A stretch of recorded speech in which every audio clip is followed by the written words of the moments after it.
Blog Talk Radio.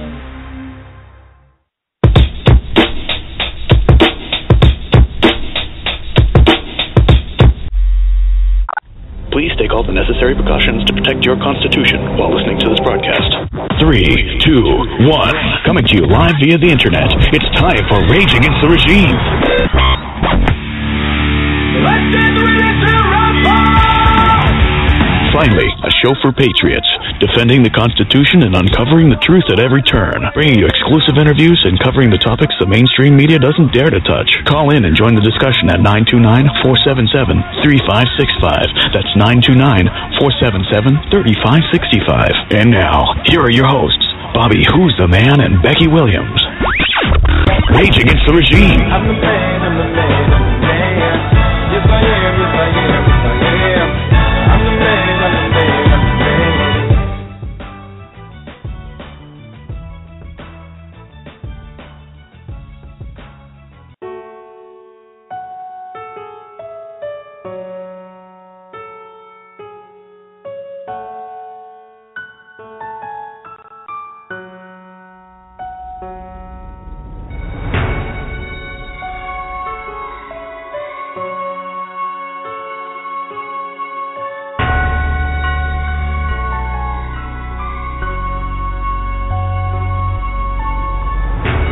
Voice with hopes that you're listening.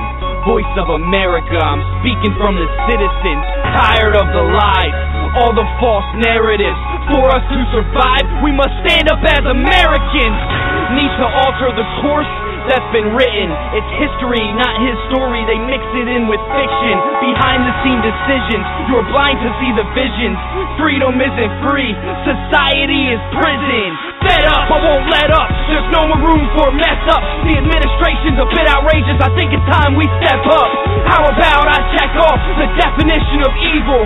Pay millions to bomb countries, but can't feed our own people. These countries don't even pose threats.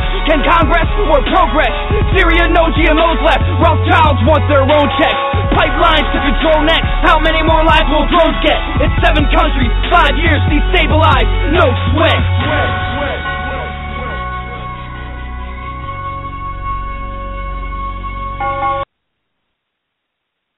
Welcome to Rage Against the Regime. I'm your host, Becky Williams, and my sidekick, Bobby Ritter, is on the line. Hey, Bobby, how are you doing today, brother? I'm incognito. I'm not here. I'm incognito. I'm good. You go on and you go on and you go on and be incognito. Listen, our sister Michelle is busy for the moment, but she'll be joining us as soon as she sends me a text to indicate that she is available to speak. She will be on with us. I've got her on hold right now. So, Bobby, why don't you introduce our guest today? Tell the listening audience who we've got coming on. I'm very excited about Michelle joining us today. Discouraged that these are the circumstances that we had to meet under, but I'm pleased that she's accepted an invitation to come on to Rage Against the Regime and share her story about an incident at the university there in Georgia. So, Bobby, go ahead. Give her a little bit of accolade, brother. Tell people who we have on today. Well, I'm sure that we really don't even have to give her an introduction. I mean, her video is pretty much, it's went viral, you know, I mean, you know, as it should have. It's a beautiful young lady by the name of Michelle, who is the one that saw the desecration of the American flag being, going on, and she pretty much, she became very, very courageous, I guess would be a good word, seeing, you know, how the whole situation was going on. You know, there being a protest and, you know, and people desecrating the American flag, and she did a very courageous act, and she bent over, she picked up the flag, and said that, you know, she wasn't going to allow it to happen pretty much on her watch, and picked up the flag and pretty much got into a altercation with the people that were, doing the, I don't know, whatever you want to call, they were doing an assembly or Bobby, whatever. Just go ahead and call it. Yeah, call it what it is, brother. They well, were I'm trying. Oh, glory. Well, I'm just trying. I'm trying to be nice about it. I mean, but there is no way to be nice about people, being disrespectful and just, and just, oh my God, trampling on the American flag and everything. I mean, to me, I don't even know how I would have reacted. I know that I would have said something. I know that I would have picked the flag up. I mean, even seeing how the numbers were stacked against her, I mean, very, very brave on her part, to reach in there and pick it up. And then, the thing that I don't like is, what they were saying to her, which was very, very racial, if you want to get down to it. But we're not going to play the race card. We don't do that. We're not going to play the hatred stuff. I mean, because we're not by any means are we racist or anything like that.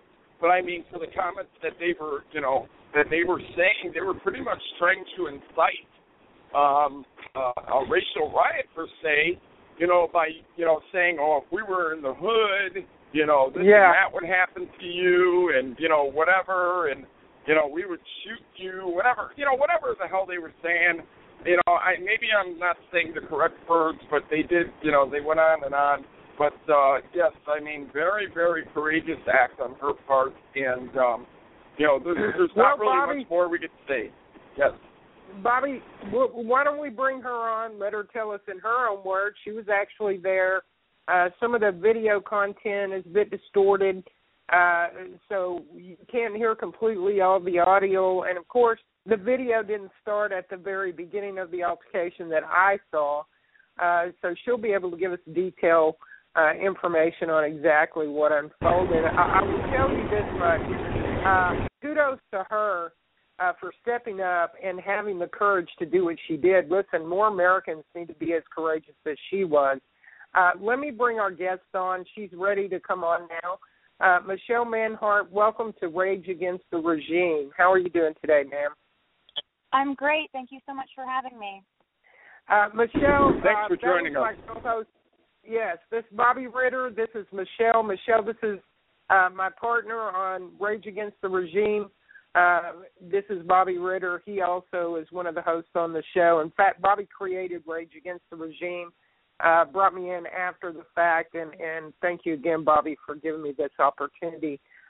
Michelle, our listening audience out there are on pins and needles. I've been getting messages all day long. There's going to be a lot of questions that these folks have for you, so I'm going to be directing some of those questions. If you wouldn't mind, tell the folks that are listening a little bit about who you are and why we brought you here today. Well, I'm Michelle Manhart, and who I am, I'm an American. That's where I'm standing with this right now. The controversy of everything else, I guess. And I saw. Sorry, I'm getting very emotional today. I'm having to constantly catch my breath, so I apologize. A couple days ago, everyone's heard that I saw a flag and for action to make sure that to get some answers as to why our university was allowing people, whether they be students or not, because we found out later that some of them were not students, to desecrate our American flag and our symbol for freedom. And after I got nowhere and got no results and kept getting basically turned into circles, I just decided to go look for myself and get my own answers. And when I got there, I didn't like what I saw. So without bothering the group of organizers, I just simply walked up, and in my words, I picked up their trash and I made it my treasure. If you don't want it and you're going to throw it on the ground and kick it, then in my eyes, that's your trash. And so I'm gonna gladly pick it up for you and walk away. Unfortunately, they saw it a little differently, and for those out there that have seen the video, you see kind of what happens. It did take them quite a while to even realize I picked the flag up. I was only about 10 feet away from the parking lot when they realized and started coming after me. Wow. Really? Michelle, I have a question, and you're going to be able, hopefully, to answer this for me. What exactly were these individuals protesting? Well, I've been asked that probably by almost every news entity since it's happened. And to be honest with you, to be 100% honest, I can't say I know. I didn't involve myself in their conversation, so I didn't give them a chance to tell me what their purpose was. I've heard rumor. I've seen the recent interview that the head runner of this organization spoke in regards to what he stood for and what his organization did. But I can't say for sure. I mean, I don't want to misrepresent what their purpose is, because in fact, if it is a racist thing, which is what I was originally told, that's something that I do support. We do still have racism, but I don't support the way they were going about it. There's been new information and new light to come forward that maybe it wasn't just racism, but much further. That now he is I wouldn't say known, but he self-admitted as to being a terrorist. So again, I don't know what they were discussing. I know they were in a heated debate argument when I walked by them, but that's just what I've been told through different media sources. Well, Michelle, do you feel comfortable giving the name of the organization out?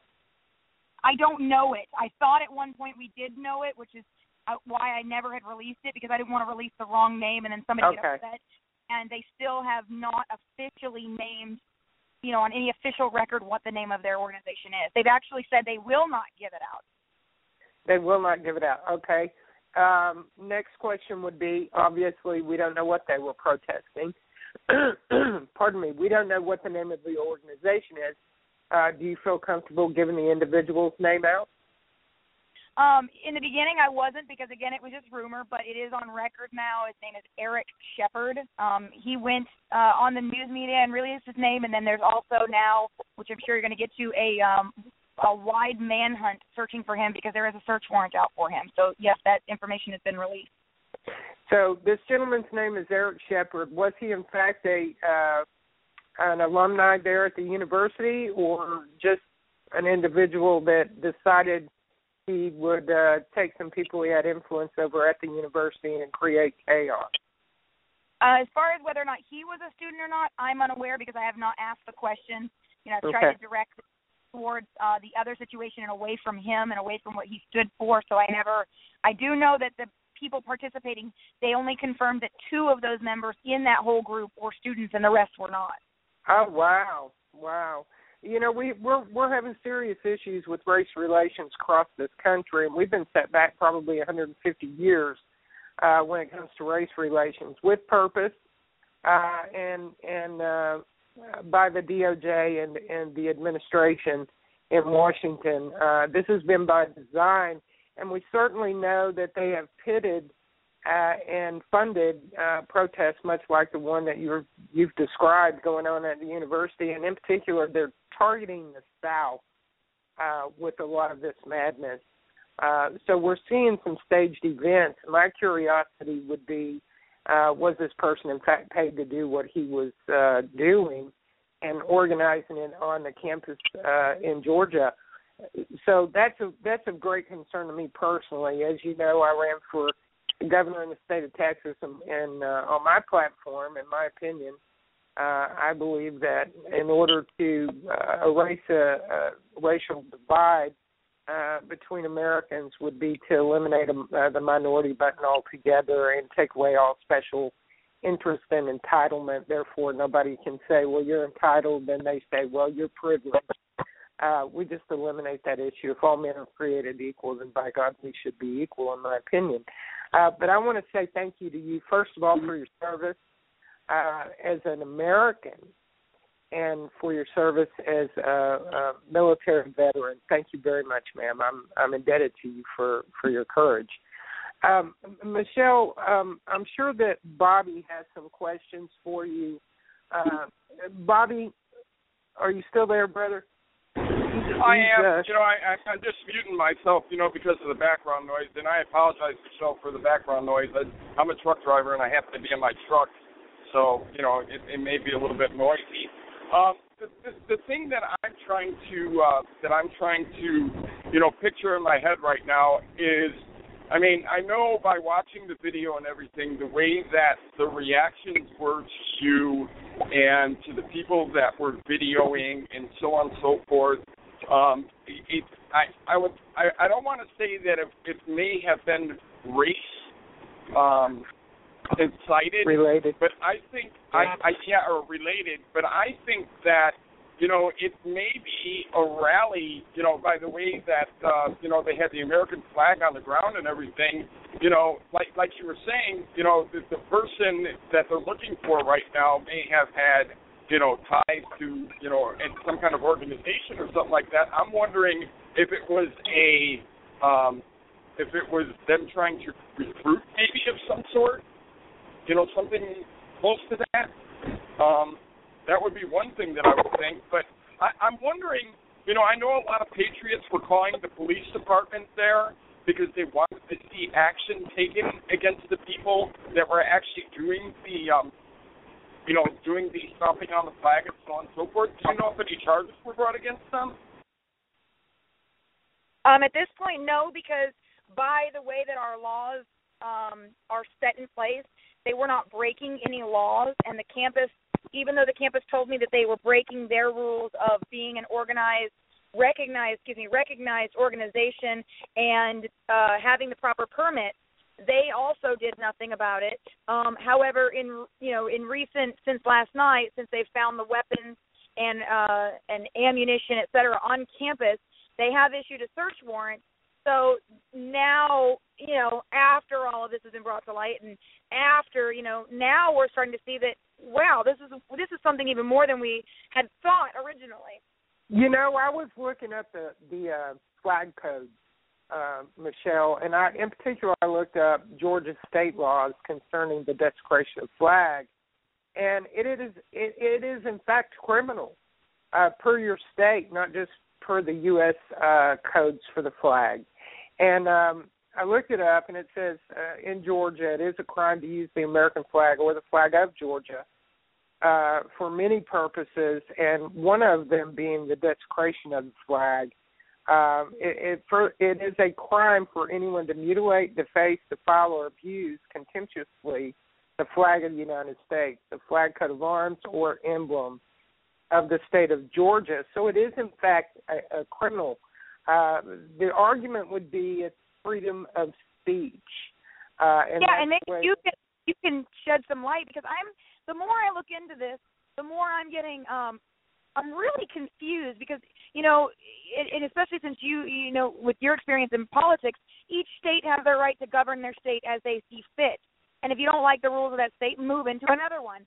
And Georgia has their laws abiding the flag, yet everyone's saying, well, it doesn't matter because Congress overrules it with Texas versus Johnson, and not just that, but Congress is saying that, well, it falls under your First Amendment right. So what is the point of a state having a law in place if, in fact, they're going to say, well, that law is just, it's not real, it's just there? Well, I mean, I'm really confused, because people are saying, oh, they were right. And people like me are saying, okay, well, aside from moral, I don't think they were right, because one case got overturned, that makes everybody right?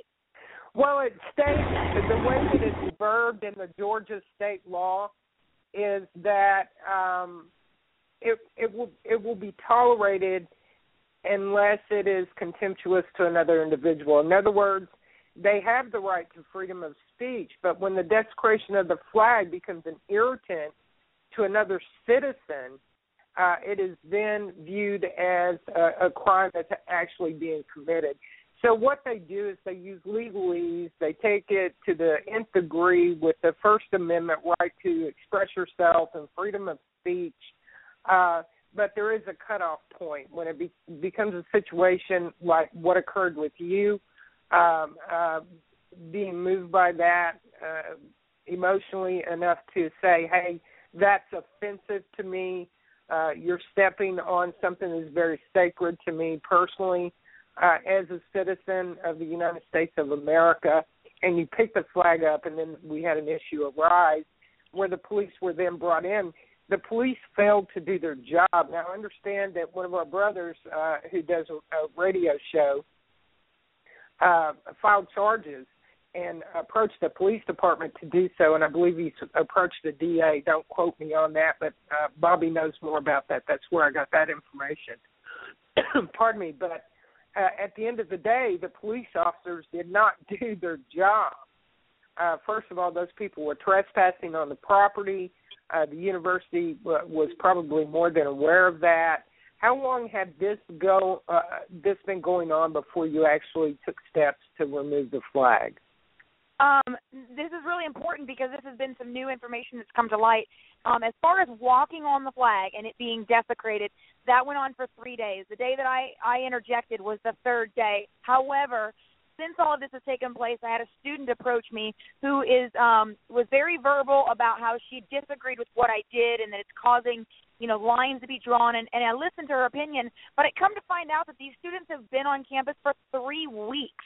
They did not involve the flag until the 3 days, prior to this incident. But for 3 weeks, apparently, according to the student, they had been on campus spouting their slurs and saying their things. And so now I look at the administration and say, oh, you were going to tell me you didn't know it was going on? That's a lie. But the student said that, well, us as students agreed that we were going to let them do what they wanted to do and we were going to ignore them and not give them any attention for the pure sake that, I guess,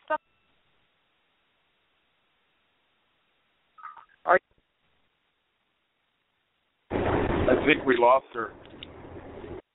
Can you not hear me? I can hear you now. Okay. Yeah, now we can. I don't know where you are. Apparently the group was so abrasive when students did approach and ask, who are you with? What is your cause? Let us hear about it. They were so very, very mean and very they were very attacking. So a lot of the students, I guess, decided we're just going to ignore them because they don't even want to debate with us. They don't want us involved because they're so mean. And I guess that went on, according to this one student, for 3 weeks. And then finally, they used the flag apparently to get more spout. I don't know. It's more and more often that we're seeing. It's more and more often that we're seeing our Constitution and our amendments just completely being dismantled one by one. I mean, those police officers, first item of duty would to be pick up or take the flag from you, do with it correctly what's supposed to be done, and then find out who the hell put the thing on the ground, and then start investigating it, and then arrest them. Because, what they did is totally against the law. I mean, not just in Georgia, but in the law, period. But there's too many times that we're seeing in videos and seeing in different situations where police officers are even saying, you know what, the president and our own government doesn't respect the Constitution any longer. Why should I? So, groups like this one are going to go ahead and push the boundary because they know that the police are not going to push so hard on them any longer. And that, everybody should have a voice depending upon what you're talking about. And if it's good or bad, they should still have a voice. But that's where that's where everybody has the freedom of debate. I may not agree with whatever you agree with, but see, we get to have a civil conversation about it, and we can debate that. Sounds to me like this was just a group of thugs that was probably out there trying to, they were probably trying to recruit, or they were just trying to, I don't even know, just break laws or whatever and get away with it. Yeah, agitators, exactly. They were probably out there wanting somebody to say something to them, wanting somebody to approach them, so then they could, cause some kind of scene. One question that I really want to know is I've seen videos since your video of a group of kids that went out there, well, I call them kids because of my age, but of young adults going out there and they had American flags walking through the streets and, and chanting. Do you know anything about that? As far as Monday, yes, there was there's some pictures on my Facebook and some videos. There was a huge gathering at the campus, both for and against demonstrators for what took place on Friday. And I would say a lot more for than against, but those that were against showed up and threw flags and Bibles on the ground. and the police were there to make sure that nobody was interfering in inappropriate matters. There was some leaders there that were leading everyone in the national anthem and the Pledge of Allegiance, and some songs, and just so much patriotism. It made you just feel so good that our young adults had gotten together and done this. And there, in a couple of instances, there was one where a couple of young ladies, there's a video on my Facebook, a couple of young ladies picked up one of the extremely, this flag, it's probably one of the worst shaped flags I've ever seen. They picked it up. They were immediately confronted by the opposition. What are you doing? That's my property. You can't touch it. Very calmly, and I commend them, because that's the hardest thing when you get in these group situations and there's so much tension, is keeping your cool. Even for myself, I can't tell you how I did it. I don't know, but I'm glad that I did, because I have a temper. These young ladies just very politely said, we are not taking your property. We're just simply showing it the respect it deserves, and we're folding it. And that's what they did. They sat there and they folded the flag the way it should have been, carried it around and showed it, the love it deserved. In another situation, there was a flag on the ground being kicked, and a young man walked up to it very quietly all by himself, and he sat on the ground next to it, and he was immediately bum-rushed by an individual that, what are you doing? You can't touch that. Without saying anything, no words were involved. He just pulled a piece of chalk out of his pocket and wrote, God bless America, around the flag. And, it's these kind of things that our young adults are teaching us, hey, this can be done. We need to do something, and it can be done without force. It can be done without, having to fight and scream at one another. Let's be civil and let's pass some laws. Wow, that's impressive, and I'd really love to hear that, because I, like you, am a bit tempered, and when pushed in the wrong direction, I go from lady to bitch in about 0.0 seconds. Love it. I'm not real nice, and I'll slice you to death with my tongue if need be, and I just I'm appalled at the instigation and agitation of individuals who are being put out there to do just that. And I do believe it is a well-orchestrated, in many instances, I believe it's a well-orchestrated effort by the DOJ and the current fiat government that we have in place.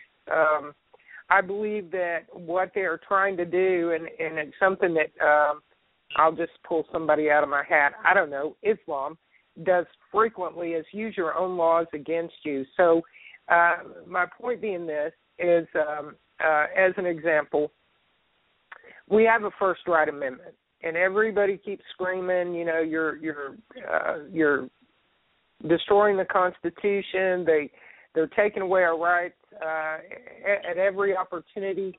And then what we've seen is, and we have proof with Ferguson and with the Trayvon Martin incident of intentional racial divide being propagated by the DOJ in this country, and then funding these protests. And we've got the likes of Al Sharptongue up there instigating problems across America that have actually cost the lives of policemen in this country, and Eric Holder. And if you guys are listening, as they frequently do, shame on you.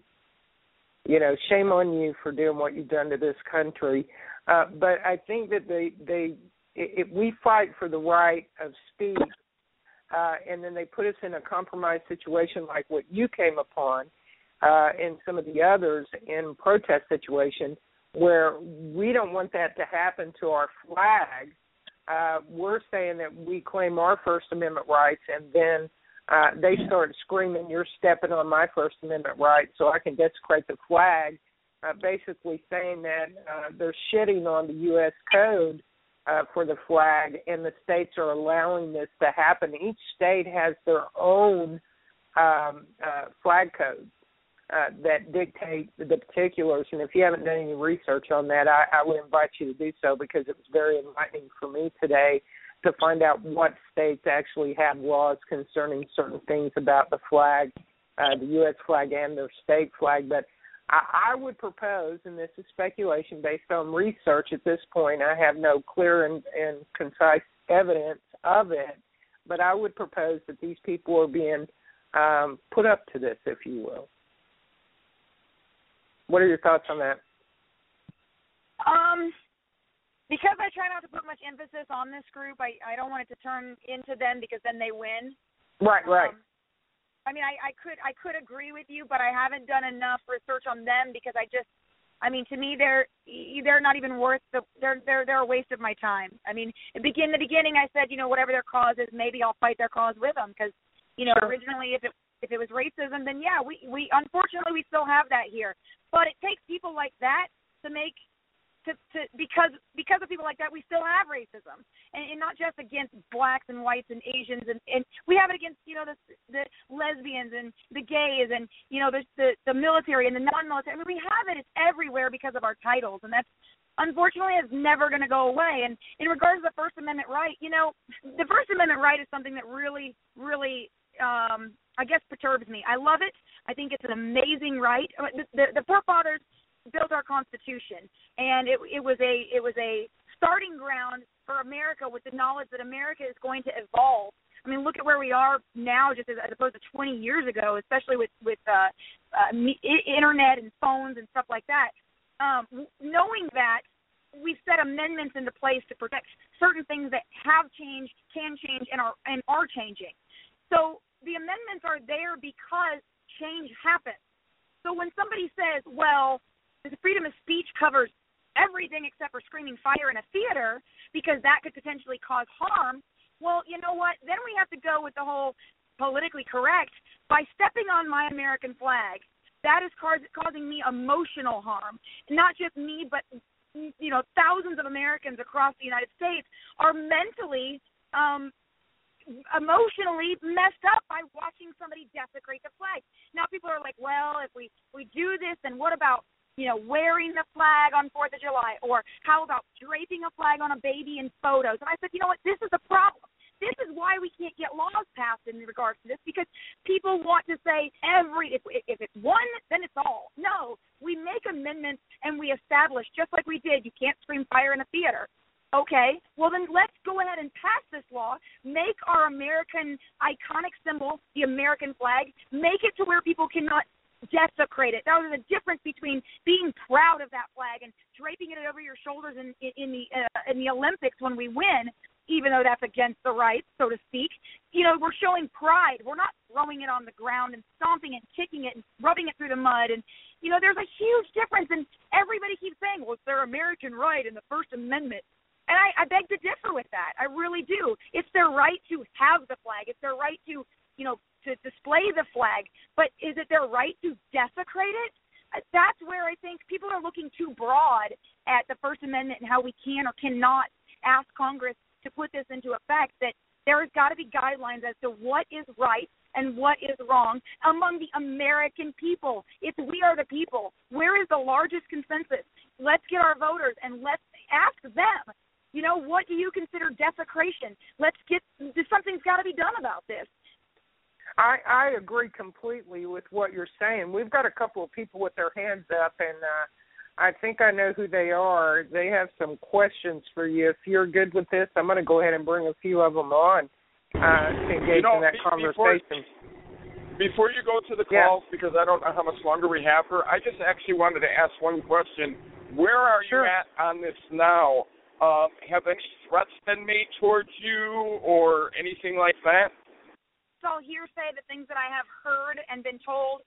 There was some stuff that was released on the internet by the Valdosta University Police Department that I contacted our police department immediately because I was personally targeted by them, and my personal information was plastered on the internet, whereas they blackened out Eric Shepard's information. So I felt that was completely done, that was wrong, and that's a personal threat to me. But as far as somebody, calling me or saying, I'm going to kill you, none of that is taking place. And I don't, I don't foresee it. And I think that we're staying professional. People are mad about what I did, right or wrong, but I think we're staying professional about it to an extent. Good. All right, let's give out the phone number, 929-477-3565. That's 929-477-3565. And Michelle, anytime, you got to go, just give us a little notice and, we'll cut the callers off. But we got a bunch of people online that want to talk to you. Okay. All right, I'm going to take the first caller. Area code 254, is that you, Wilbur? It is, Becky. Good afternoon, and hello, Michelle. Good to have you on the show. I'm very proud of you. Thank you so much. Thank you, and sir. I'm going to make this short and sweet. The flag, like you said, draping it on your shoulders after an Olympic win, covering your baby for a photograph shows pride. To desecrate it in any way is an insult to all Americans. And the flag, as a matter of fact, in battle, like in the Civil War and the old battles, the man that carried the flag was most important. And there was a reason. When he fell, and he was usually targeted, when he fell, the nearest man would do his best to get that flag before it hit the ground, because that's how the regiment knew what the regiment was. In the smoke and the haze and the noise, they could tell what the regiment was. And the most important thing was that flag be waving high so they could see it. I am appalled at these people. They're going out of their way to be mean-spirited, desecrate our flag and everything. But if you even say Mohammed might have picked his nose in the desert on a Sunday night, they want to have jihad against the whole world. This madness has got to end. And, Becky, that's really about all I got to say. I'm pretty irritated. Well, brother, I concur with you completely, and you know how I feel and where I stand when it comes to the questionable decimation of what is rightfully law and what has been twisted to become law. Listen, the lawless do not care about the law, and that holds true whether it's an individual in Washington or an individual on the street. The lawless have no concern for the law whatsoever. So we're between a rock and a hard spot. We have to act civil, and we claim law, so we have to be lawful. But it's very difficult to battle a lawless situation when we're losing the battle, trying to use law to back up. Right.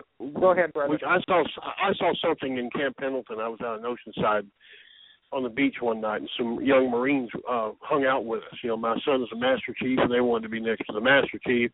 And we drank beer, and we grilled steaks. They had these wonderful concrete circles that you put a grill on, and you grill steaks, and stayed up most of the night.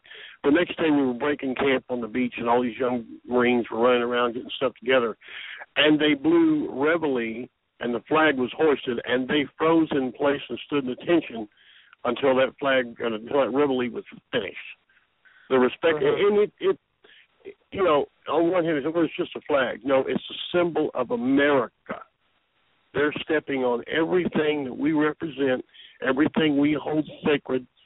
They're wiping their butts with everything we love, and that's what they're doing.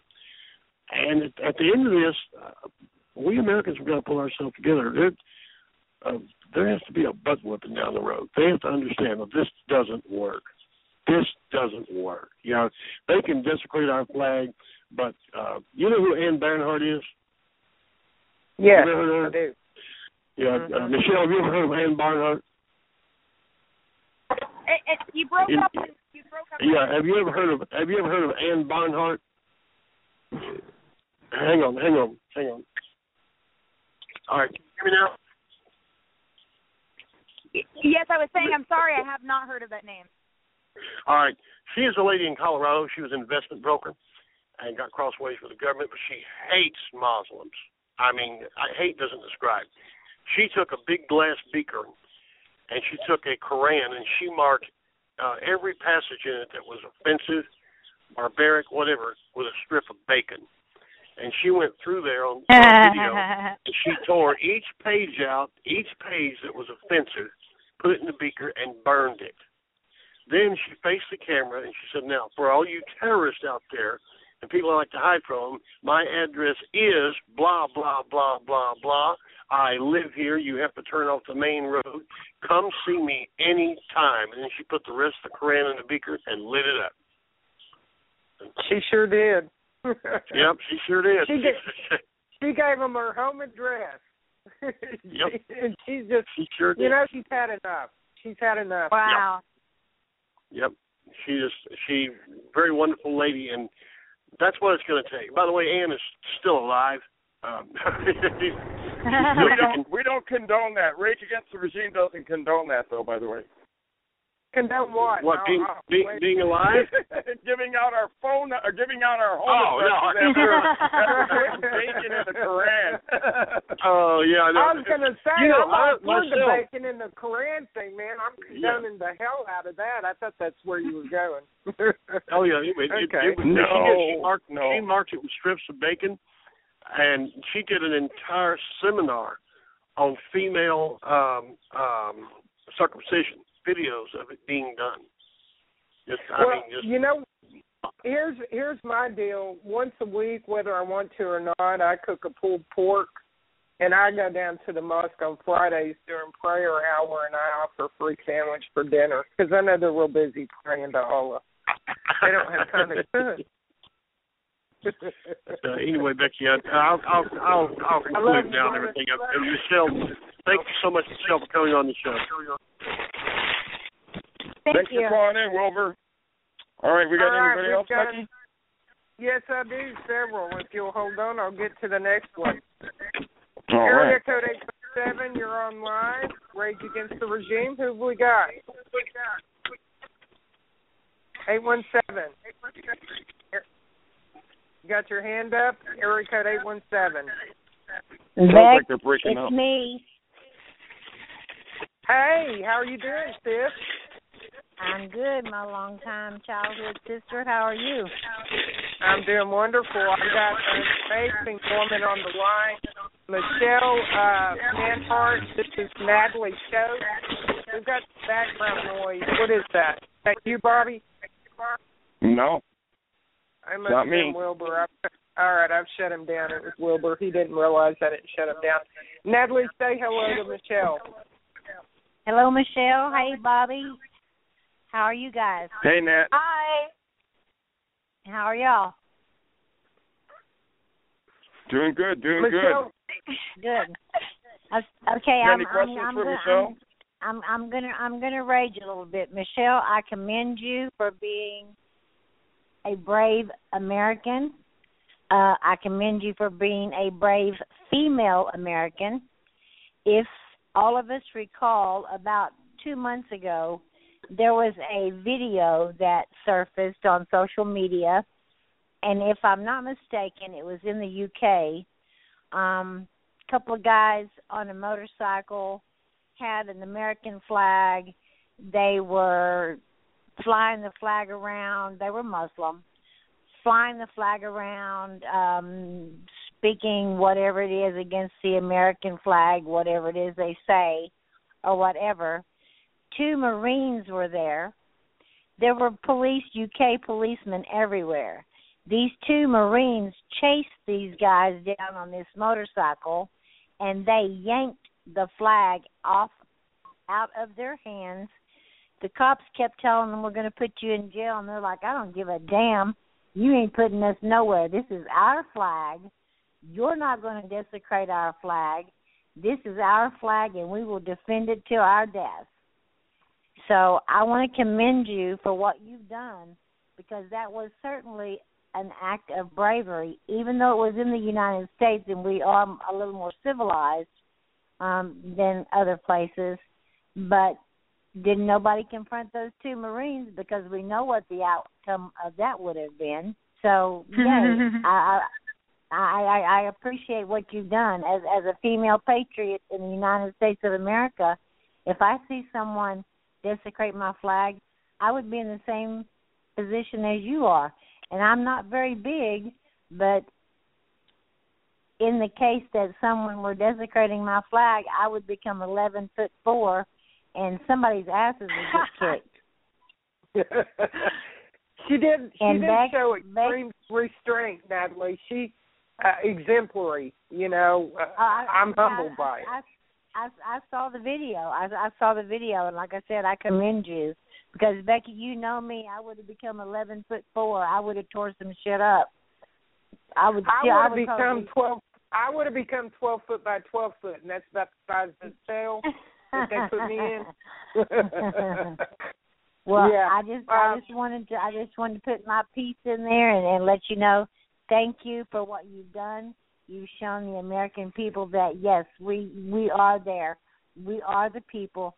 This is our country. That is our flag. We do have that respect, and we will not allow others to disrespect it.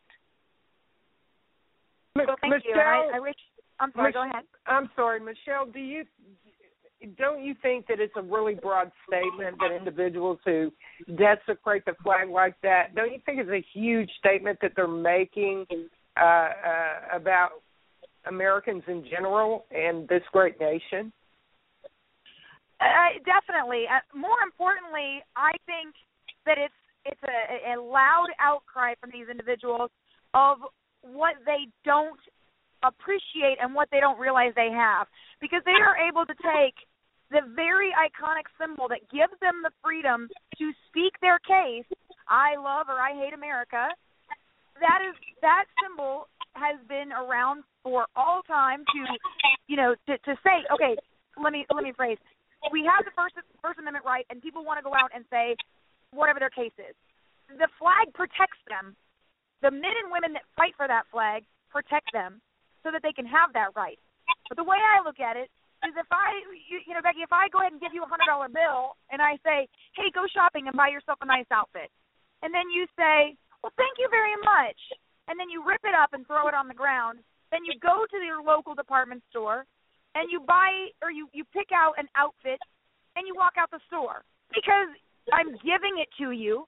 If you don't want it, then what gives you the right to still have it? I know that's very far-fetched of an example, but that's how I look at this, is that if you want the freedom of speech and you want to preach that, okay, great.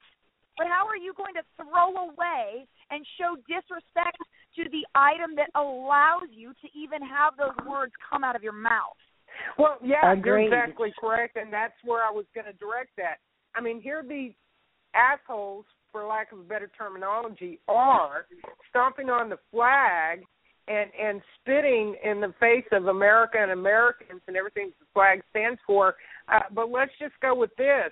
They're claiming their First Amendment right to the Constitution of the very thing that they're protesting against or that they're cursing.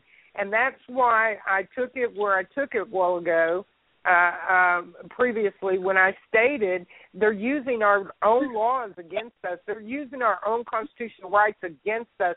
They're laying claim to them while they spit on them.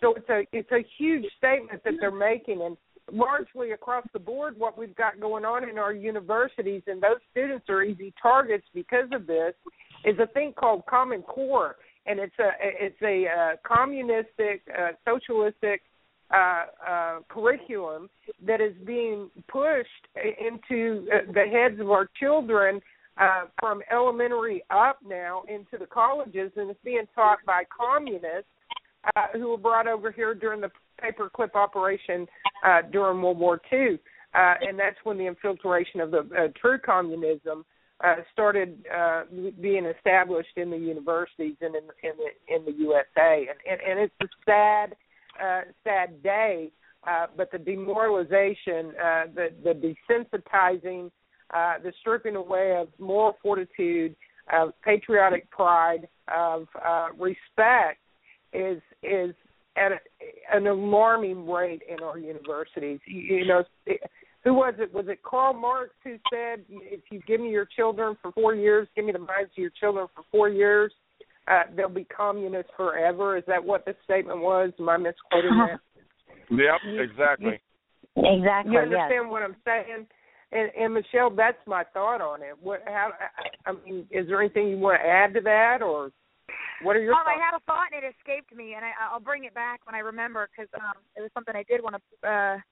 I wanted to bring up. I don't remember what I was going to say, but these people that, and I don't mean just this group. All of the groups out there that are have their claims to state, they're really quick to be abusive towards what's giving them rights and claiming, oh, well, I have this right because of this. but I don't like anything to do with it. However, when it comes time for them to go in front of a judge and be judged by their peers, and my thought just came back. When they go to be judged by their peers, they all of a sudden now they want the rights, and now they want to use the system the way it is. But the thought that I was going to say in regards to what you were saying is, one thing that's nice about America and us being free, and even other countries have mentioned, our freedom abilities and how we work as a group. I like to call America a dysfunctional family. We get together on Thanksgiving and you have fights. It's not going to go away, and that's great. That's great that we disagree, and it makes us better for it. But we still have our freedom. And, in America, we pride ourselves off of the voting system. We vote our president. We vote for our senators and our governor, as you well know. We vote on things that we agree and disagree with. And my whole problem with this is right now that everybody's saying it's right, it's wrong, it's right, it's wrong. Let's put it to a vote. Why is it that we have to say, oh, well, Congress doesn't want to pass it because they don't want to have the police enforce it because it's going to be so gray area. The American people, especially after Friday's events, are speaking in vast numbers. I'm guessing, hey, if we put this to a vote to the American people, which is what we stand for, democracy, then I'm guessing, hey, our American people are going to say, yes, make this a law. Let's change the First Amendment and include or whatever, like the no screaming. I mean, the not screaming fire in a theater didn't exist to begin with. It came later. So, I would challenge them to prove me wrong that the majority of our democracy in America is going to say, yes, let's do something. Well, I can say this from being in my position and the education that I've had to obtain in that venture is this.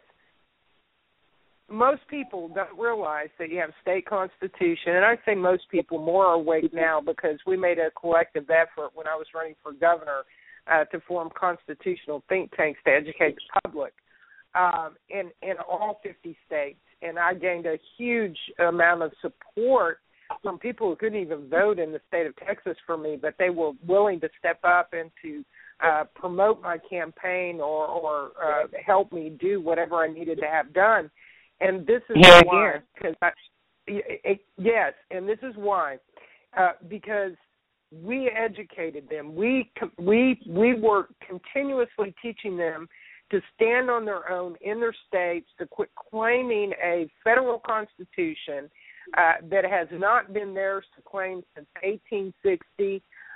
It's been destroyed completely.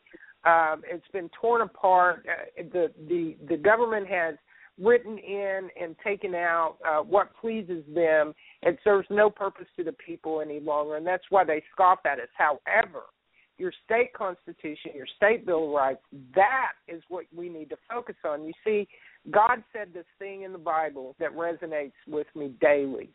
My people will perish for lack of knowledge. You see, it's lack of knowledge of law and its proper operations that keep us oppressed as people.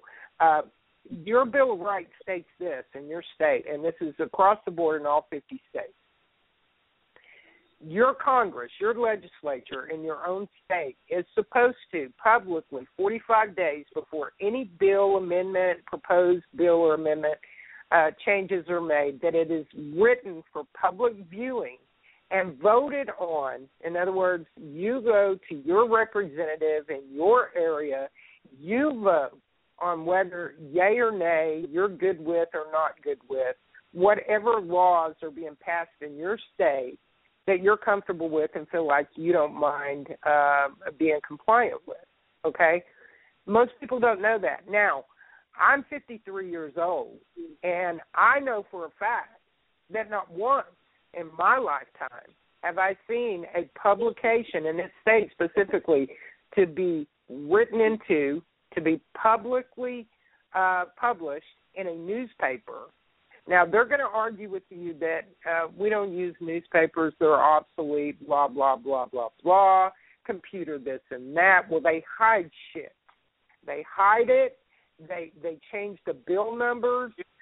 They're very crafty about the way they manipulate the new laws and change amendments to your state constitution. And who they target. Yes, exactly. And people are not aware of this. Now, what you're saying is very important, Michelle, because individuals will be more involved in finding out what is going on in their government, in their own state. You have the power as a citizen to propose an amendment, addition or retraction of laws in your state by proposal through your own representatives. And all you need to do is be knowledgeable in the area of how to get that done. And it takes a little bit of research. See, Americans are real lazy. I hate to say that. I love my country and I love my patriots. I love all people. But we are lazy. We're very complacent, and that is going to be the fall of this nation, is the sheer complacency and inability to take action. They're going to continue to drive the car until we tell them, you're driving recklessly, and it's time for me to take the wheel. They're going to continue to drive us down the path that we're being driven down. Correct? If I could it goes right back to the old adage of that happens to everyone else. That's not going to happen to me. It's going to happen to everyone else. No, it's going to happen to all of us. That's the thing. Yeah, you're correct. So, Michelle, you're correct in what you stated, but we've got to take more action than just stepping up and voting on certain things. We have to step up and be the creators of certain things, because your Bill of Rights is there so that you can agree upon the laws that you will be compliant to in your state. We're letting a band of thieves in every state step up and manipulate the court systems and manipulate the laws that we're being ruled over with, and that is not how government is supposed to work, by the way.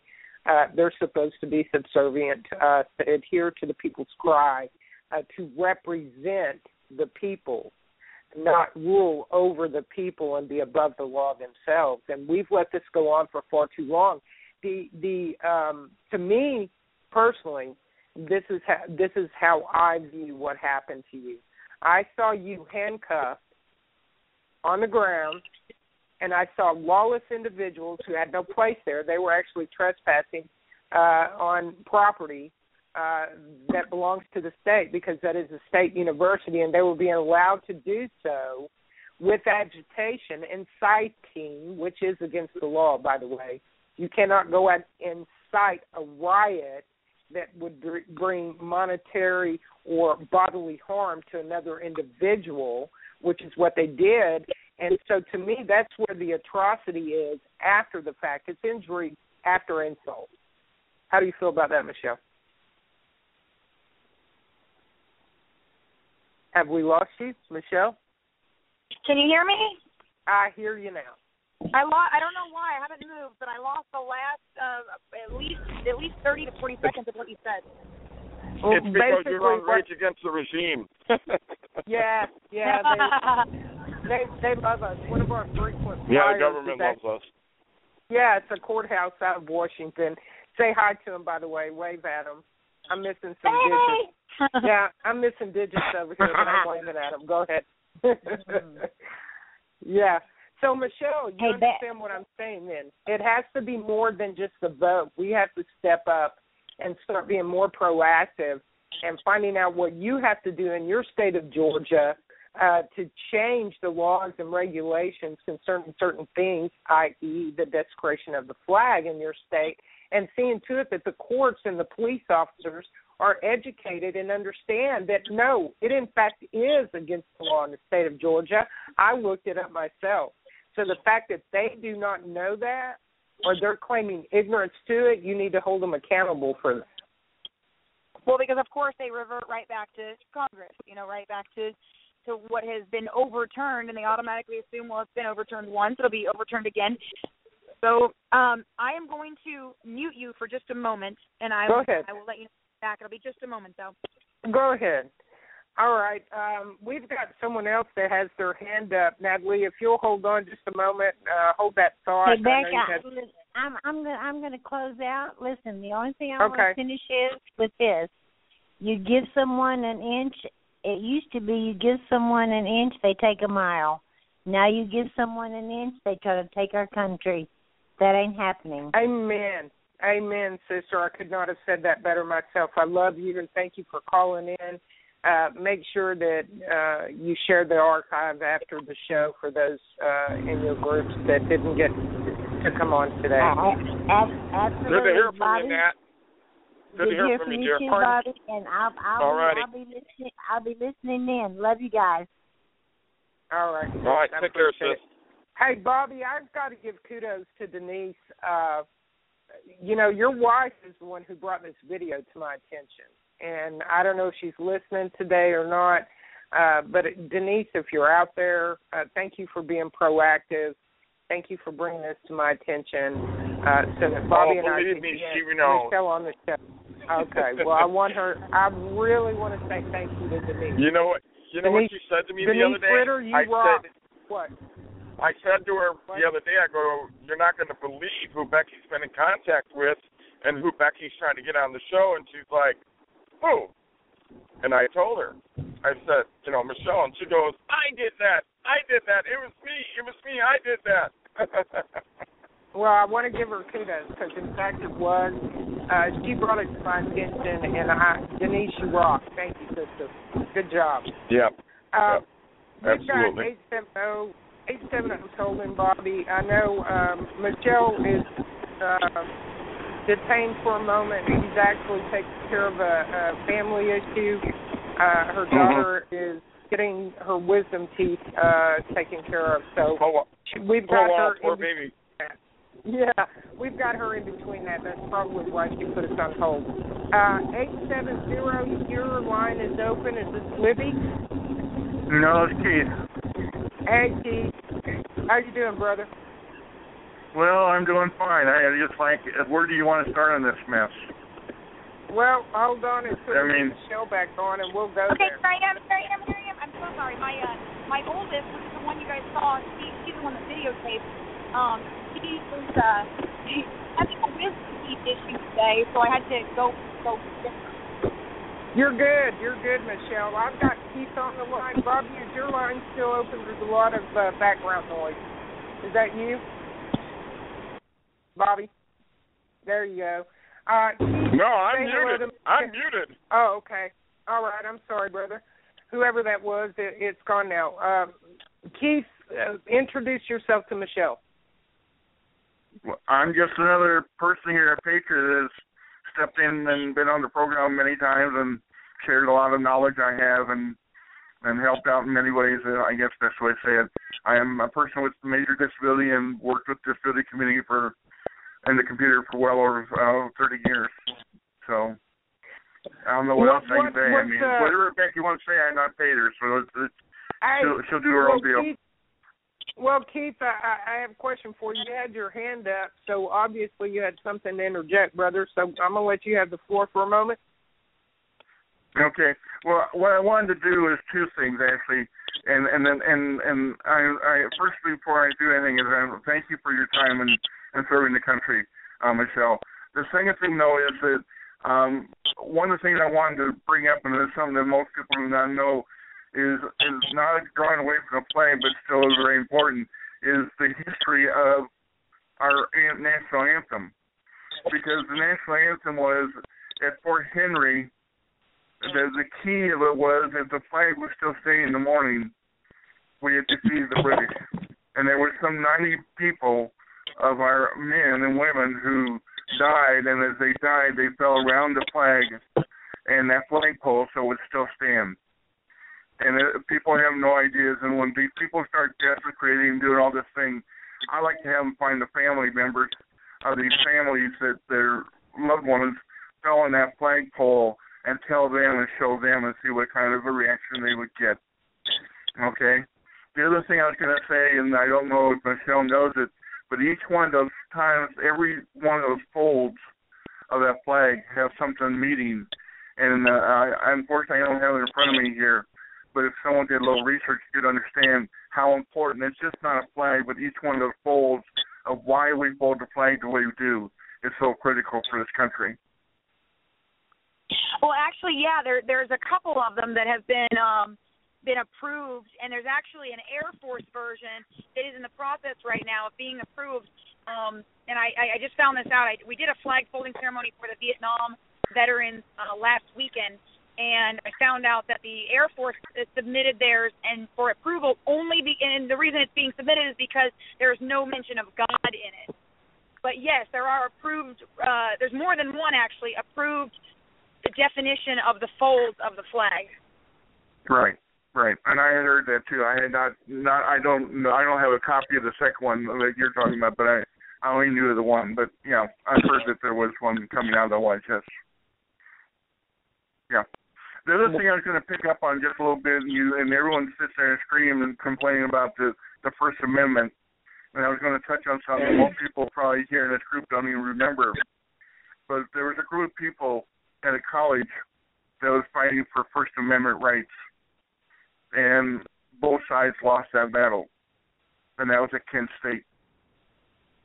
Amen. I mean, and this country has gotten so far, even then, that they wouldn't even let us as people stand up and take our First Amendment rights. So, and I want to push just a little bit of piece, if I may, for the race comment, if I may. And I mentioned when I first got on that I have a major disability. I've been doing this really stuff for more years I want to talk about. And I work with every creed, color, origin, person in this country, in all over the world. And I've actually talked to people all over the world through different things as well. And yet, the disability community works together as a team, as a group of people. And I asked the same question to everybody else. When's the last time you ever heard us have a problem with racism? If we can do it, what's wrong with the rest of the problem in this country? I don't know what else I can say, Becky. I mean, that says it right there, as far as I'm concerned.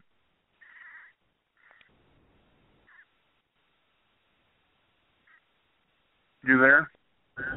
I'm here. I don't know where Becky disappeared to, but I heard everything you said. I'm here.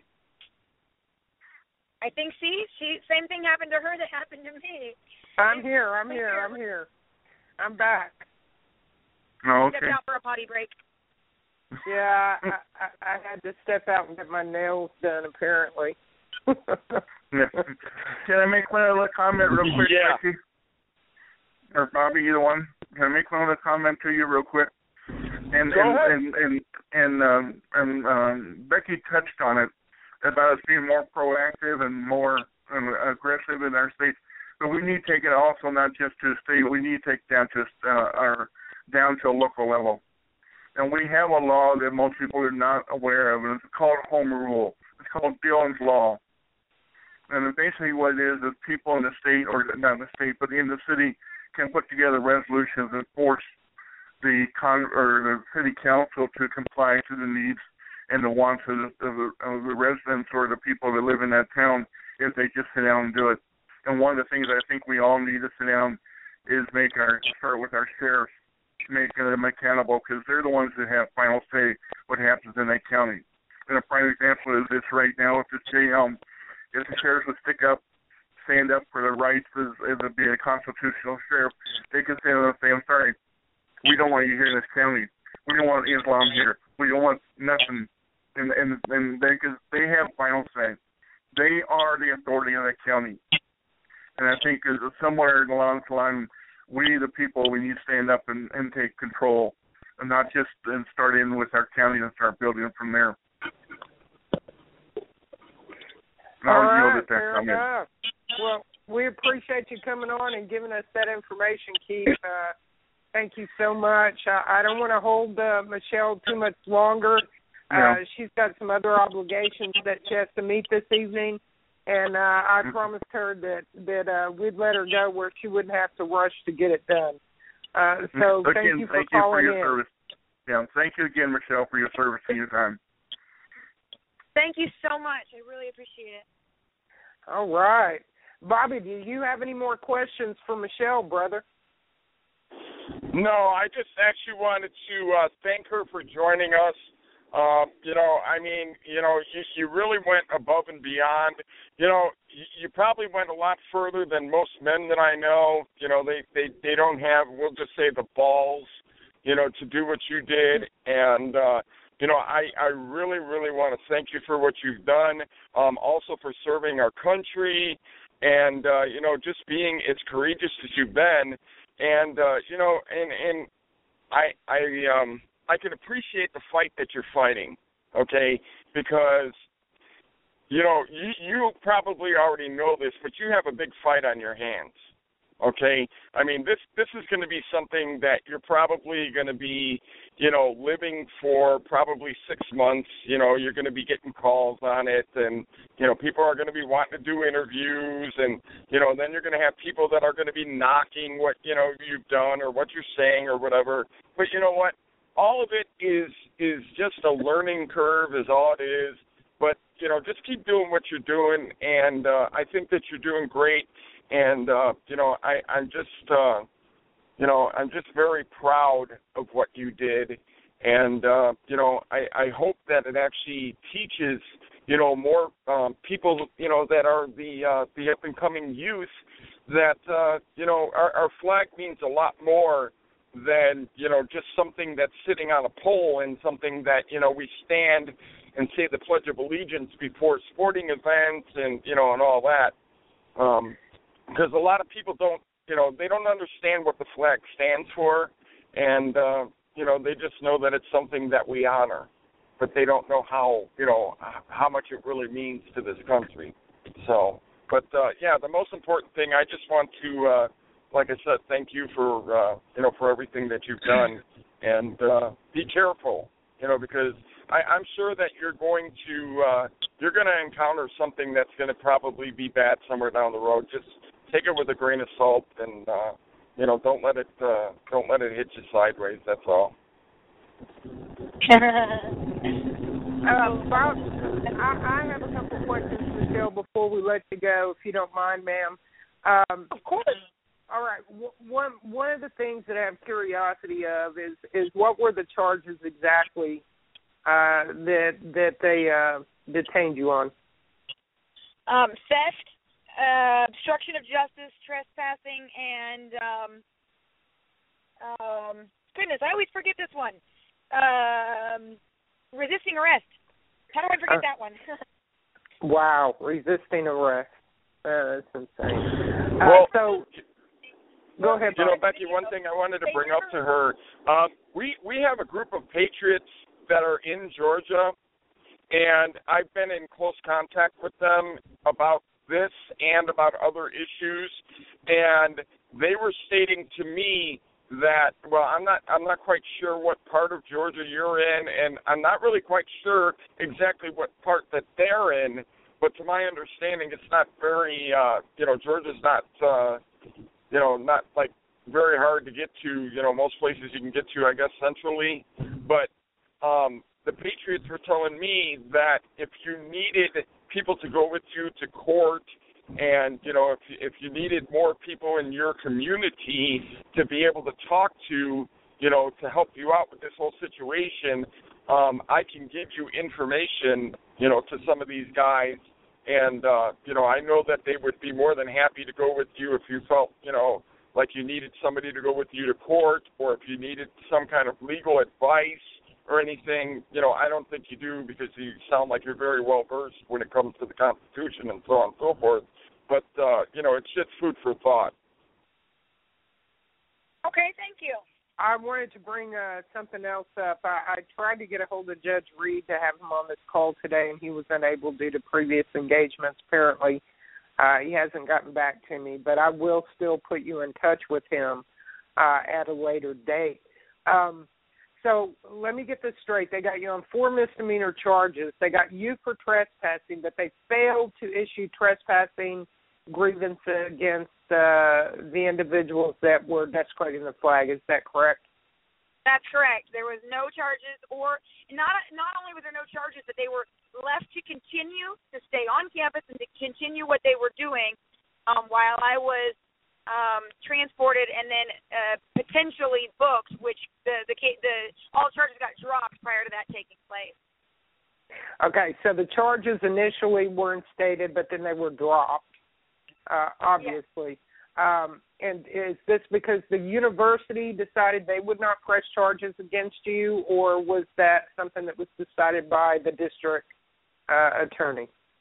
The charge of theft was dropped because apparently Eric Shepard, I guess originally didn't want to give his name and therefore couldn't press charges, to my understanding. And then the other charges were dropped by the university. One which he was, and I may have misquoted, but one of them I definitely remember him telling me the severity of it because it was a federal charge.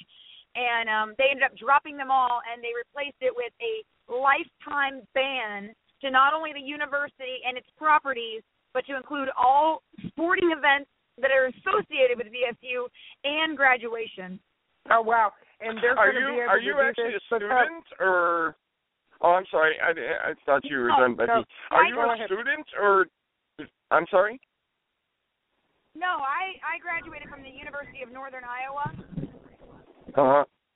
where I studied pre-law, and I graduated up twice. Okay, so you just happen to be a guest, or are you like a teacher, or do you have a child that goes to school there, or? No, I was contacted originally by another student who, her father and I served together. Her brother's serving, her boyfriend's serving, and originally she contacted me and said, "Hey, Ms. Michelle, this is happening on campus. What do we do?" And I said, "Well, Okay, so for leadership, that's excellent. That's excellent. So that means that people actually look up to you for for guidance on something like that. That's beautiful. Yes, sir. So that's how I got pulled into it. And honestly, we had assumed that the school was going to take action, especially after they found out what they did about the organization not being legit. And we thought it would just blow over. And we actually, and I still have it, we have a press release that we were making. I'm not kidding when I tell you my finger was on the send button in the email I was sending. It was a press release stating that we were asking for all Valdosta residents to come out and join us and wrap ourselves around the campus with flags, just to show, that we believe in our country and our freedom. And that is what was taking place prior to me getting the phone call of, "Ms. Michelle, they're out here again. The campus security is just standing there doing nothing, and, I can't take it anymore. What do I do?" Wow. And their reply was? I'm sorry, who, what? Their reply, or did they ever receive the press release that you were writing?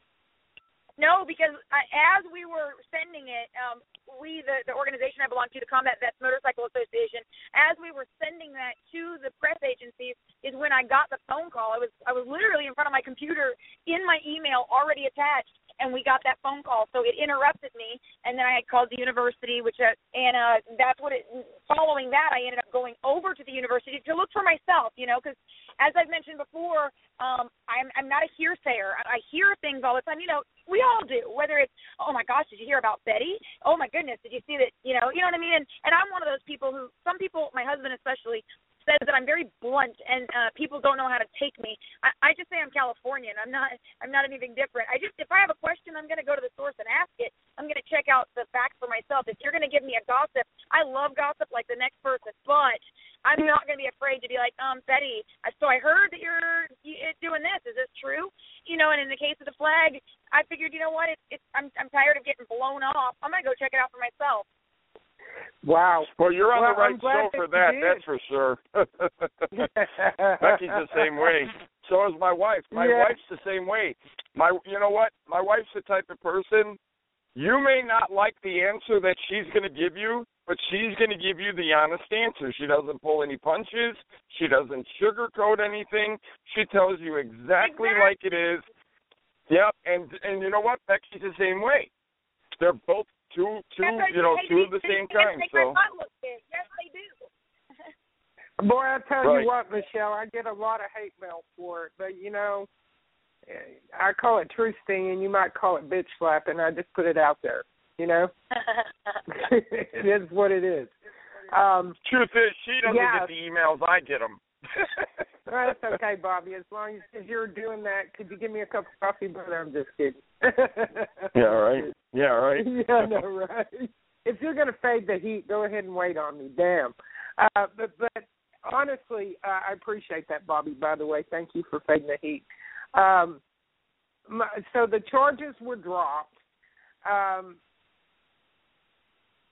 do you feel like you have some recourse against the individual that released your personal information? And when I say that, I mean your address. I mean, after all, Michelle, the DOD and the Pentagon have already given instruction to the American soldiers that are home to be vigilant and trying to keep a low profile, because threats are being made by the usurper Barry's buddies, his little Muslim thugs, that they're going to come after and kill American soldiers, veterans, and their families. I mean, don't you feel like you've been put in danger by that being exposed? Very much. And if you were had been talking to me last night, I spoke with you shortly after we had found out about this. Right when I found out, I was shaking, not in fear but in anger, because there is a law about these police reports and personal information, and the law states that unless you are convicted of child molestation, sex crime, or you are a minor, then your information is to not be blacked out. Your information is available for public record. And so with that said, I understand. Did I lose you? No, go ahead. No. Okay. Go ahead. Yeah. With that said, I understand that that's the law, and I'm okay with that because that is the law that is in place. However, where I am pissed off and where I now want to take legal action is the fact that they have this known admitted terrorist, the name Eric Shepard, on this document, and they have blocked his information out. His address has been blackened out. All of his personal information has been blackened out. And right beneath his name is offender, which I wasn't charged, so it's not even legit anyways. My name, all of my personal information, that is not blackened out. So I want an answer, and I want a legal answer. Why and who's going to answer the fact that is showing? I mean, there's no reason for that. Somebody has to explain what their reasoning was and what their purpose behind. Oh, okay. Well, we're gonna give your information out, but not his. And this was prior. It was released prior to knowing what we know about this individual. So it wasn't like they could say, well, we were worried for his safety. No, this was prior to that. This is still when everybody was saying I offended his First Amendment rights. Can we take a step back? This is actually something that we didn't even know about. Well, I mean, the listeners didn't know about. I mean, Becky told me about it. But okay, so you were actually on a show. Is that how it happened? You were doing the show, and then last night I was on my Mind Distribute WTF, and we were wrapping the show up, and they were saying goodbyes and doing their ending intro exit thing, and my phone just started going off, which it hadn't stopped anyways, but it just started screaming at me. So I opened it up to read what was going on, and I had gotten all of these texts from people sending me links to where Fox News had released this information, and then I asked where the information came from, and it came from Valdosta State University. So I was shaking in confusion. Wow. So I immediately called the chief of police here in the city, and I said, I want some answers, and I'm not happy. Does this Eric Shepard individual by chance have a Facebook profile? Have you guys looked him up? He did have a Facebook. He had an Instagram. They had a full case towards what they were doing and their purpose. This is where the pictures, if you've seen the pictures of the three men with the guns proclaiming their job is to kill all white people and using, hashtag crackers, et cetera, et cetera. They had all of this. Once those pictures were found and these accounts were found and they were turned over to the media, those accounts were taken off by Eric immediately, and then no one was able to access them. Wow. Nobody can access it now. So essentially they're protecting a terrorist. Now, what basis is it that you're stating he's actually an admitted terrorist? Can you indulge on that? Yeah, I was going to say, you got to be careful with that. Walk that thin line. There's a couple of different videos. He went on record with the media, both last night right before they found the weapons in his bag, and prior to last night. But last night they did Fox 5, and prior to that they went on the record. There's a video on my Facebook somewhere. If you just keep scrolling down, you can listen to him. He self-proclaims it right in there. Wow. Wow. And I'm pretty sure, there's got to be rules against. I'm guessing that's where you give up your freedom and your First Amendment rights is when you claim hatred towards the country that is giving you the rights. But no, nobody has said that, But they did issue a search warrant, and they are actively seeking this individual out right now as we speak, with K-9 as well and FBI. So I mean, and this is really important. I mean, because here they've taken you, who was doing the rightful and lawful thing. It's actually your duty. I mean, there are, in Texas, and I would have to look it up in Georgia, and you'd probably be more inclined to know this. In Texas, in the event that I'm witnessing a felony or a crime being committed in the state of Texas, I actually have the right to citizen's arrest. In other words, if I'm badass enough to do it, I can make a citizen's arrest. As long as I am sure that I'm well within the guidelines of what that law states. Now, the fact that they arrested you, who I know I've looked at the Georgia laws concerning the flag, and I would suggest to the policeman in your city that told you it wasn't against the law, need to go back and get educated, because that was pure ignorance.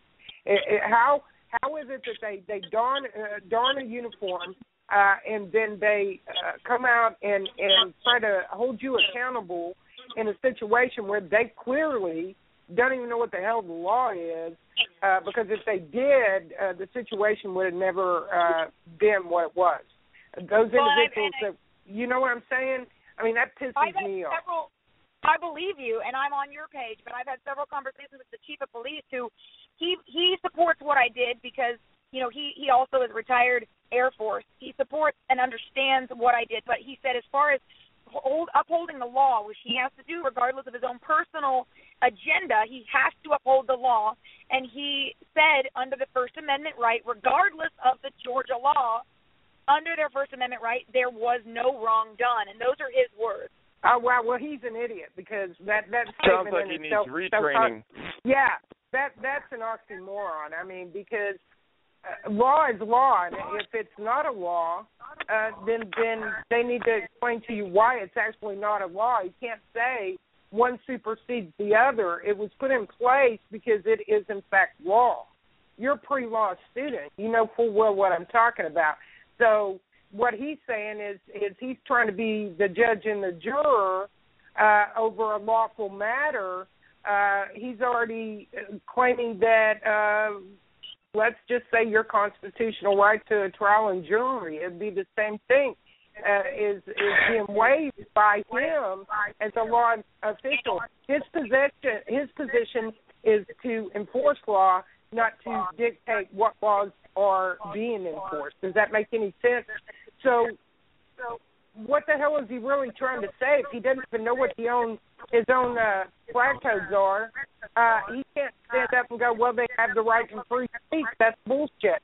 That's a judge's play, not his. Right. And you have the experience and the knowledge that I would love it if you would personally, take it upon yourself and call and see what he tells you. I would love it. I would love to. How about we do this? We've actually. Oh, good. Yeah, I'll do it live on air.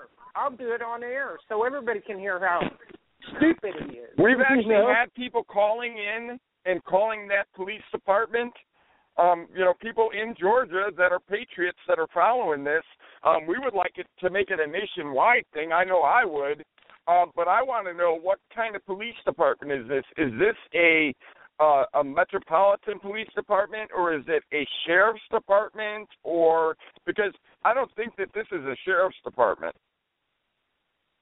because sheriffs look at the law different than the regular police department.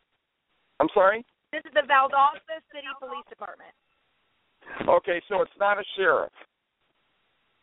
Not, I guess, in their jurisdiction, because our town, the way our town sits, it sits inside of a weird jurisdictional line. So we have county police, we have city police, and we have sheriff, then we also have the Georgia State Patrol. Okay. Well, the most important one to talk to would be the sheriff, because the sheriff is the one that has legal authority over all of them. Yeah, he's supreme. And we haven't spoke with him because he hasn't, to my knowledge, he hasn't been involved. Our mayor made a statement that I really love what the mayor had to say. It's very long, but I really liked the way he said it, and he has claimed tomorrow as Valdosta Flag Day. Wow, that's awesome. He's what? He's claimed what? He claimed it's Flag Day. He claimed it's Flag Day. Yeah. Now, I understand that there may be a protest on Friday that is a pro-military protest. Am I correct on that?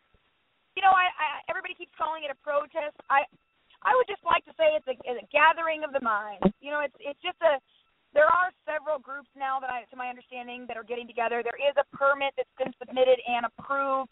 There is a plan that's going to take place, starting with opening ceremonies and a Pledge of Allegiance. But the word protest sometimes comes off in such a negative manner that I would personally prefer just to, just local people with the same love for our American freedom and our flag. We're all coming together, and we're just sharing our love. So a pro-rally. Let's just call it a pro-rally instead of protest. We'll take the negative connotation out, and we'll just put something positive in there. And are you promoting this? I mean, how is this being promoted? How are you getting the word out to the individuals or the people in your area? Because I certainly would love to come.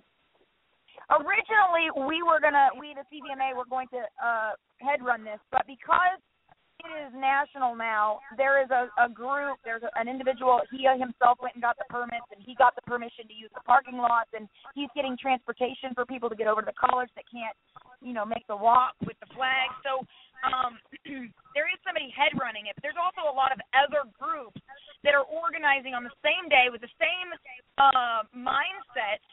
They're just smaller groups so that it's not so overwhelming, I guess.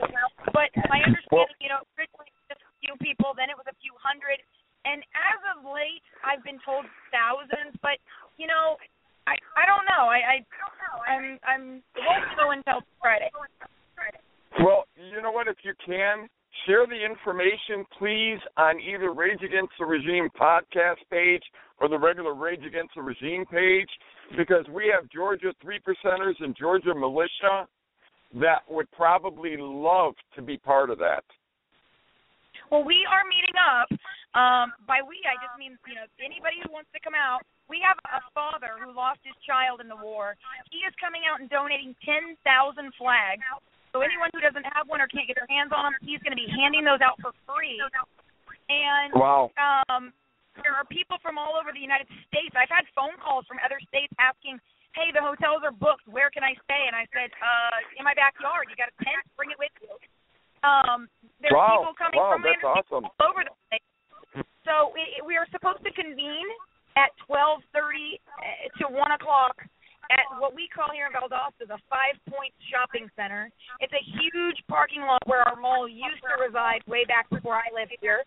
And then the overflow parking lot is also the local large church, the Cross Point Church, which is not too far down the street. So they've got a large area for people to park in and be able to walk. And then we're going to convene, and I think the kickoff is 1:30. We're going to start. We're going to head to the college, and we're going to line the sidewalk all the way around the college with flags. Awesome. Beautiful.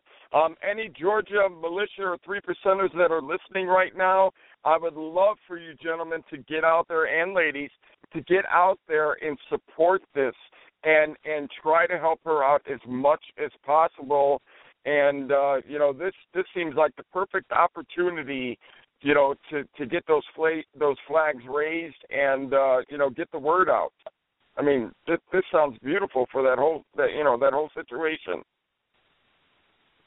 Agreed. I'm looking forward to it. I mean, there is some concern out there, but you know what? We're there in peace, I'm hoping to stay with.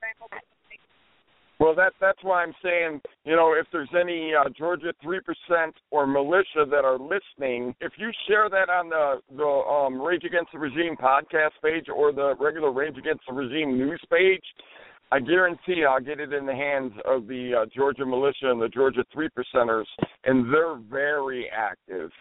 I mean, very active. I mean, every weekend they're out, doing drills and practicing and, preparing. And, I mean, they're a very, very well-rounded group. So. And forgive me for interrupting you. I do have maybe, if you're okay with it, I do have about 10 minutes before I need to get to our meeting in regards to Friday night. Okay. Okay, very good. Becky? I think we keep losing her. Hey, yeah, you know what? Can you hear me? There she goes. Yeah, yeah, we can hear you now, sis.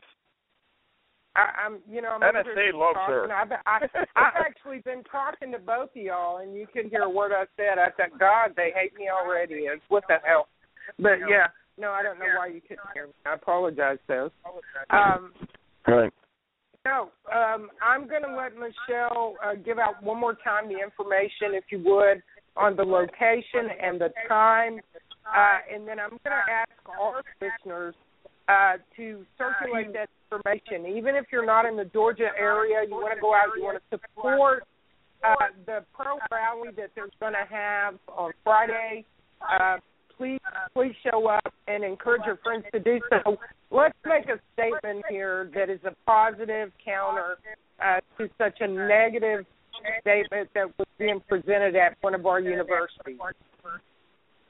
Yes, and that is going to be this Friday, upcoming Friday, here in Valdosta, Georgia. We're going to be meeting, roughly starting at 12:30 and continue to link up. They're going to have some opening ceremonies where we're going to do the Pledge of Allegiance and just show faith in the flag and our freedom here in the States.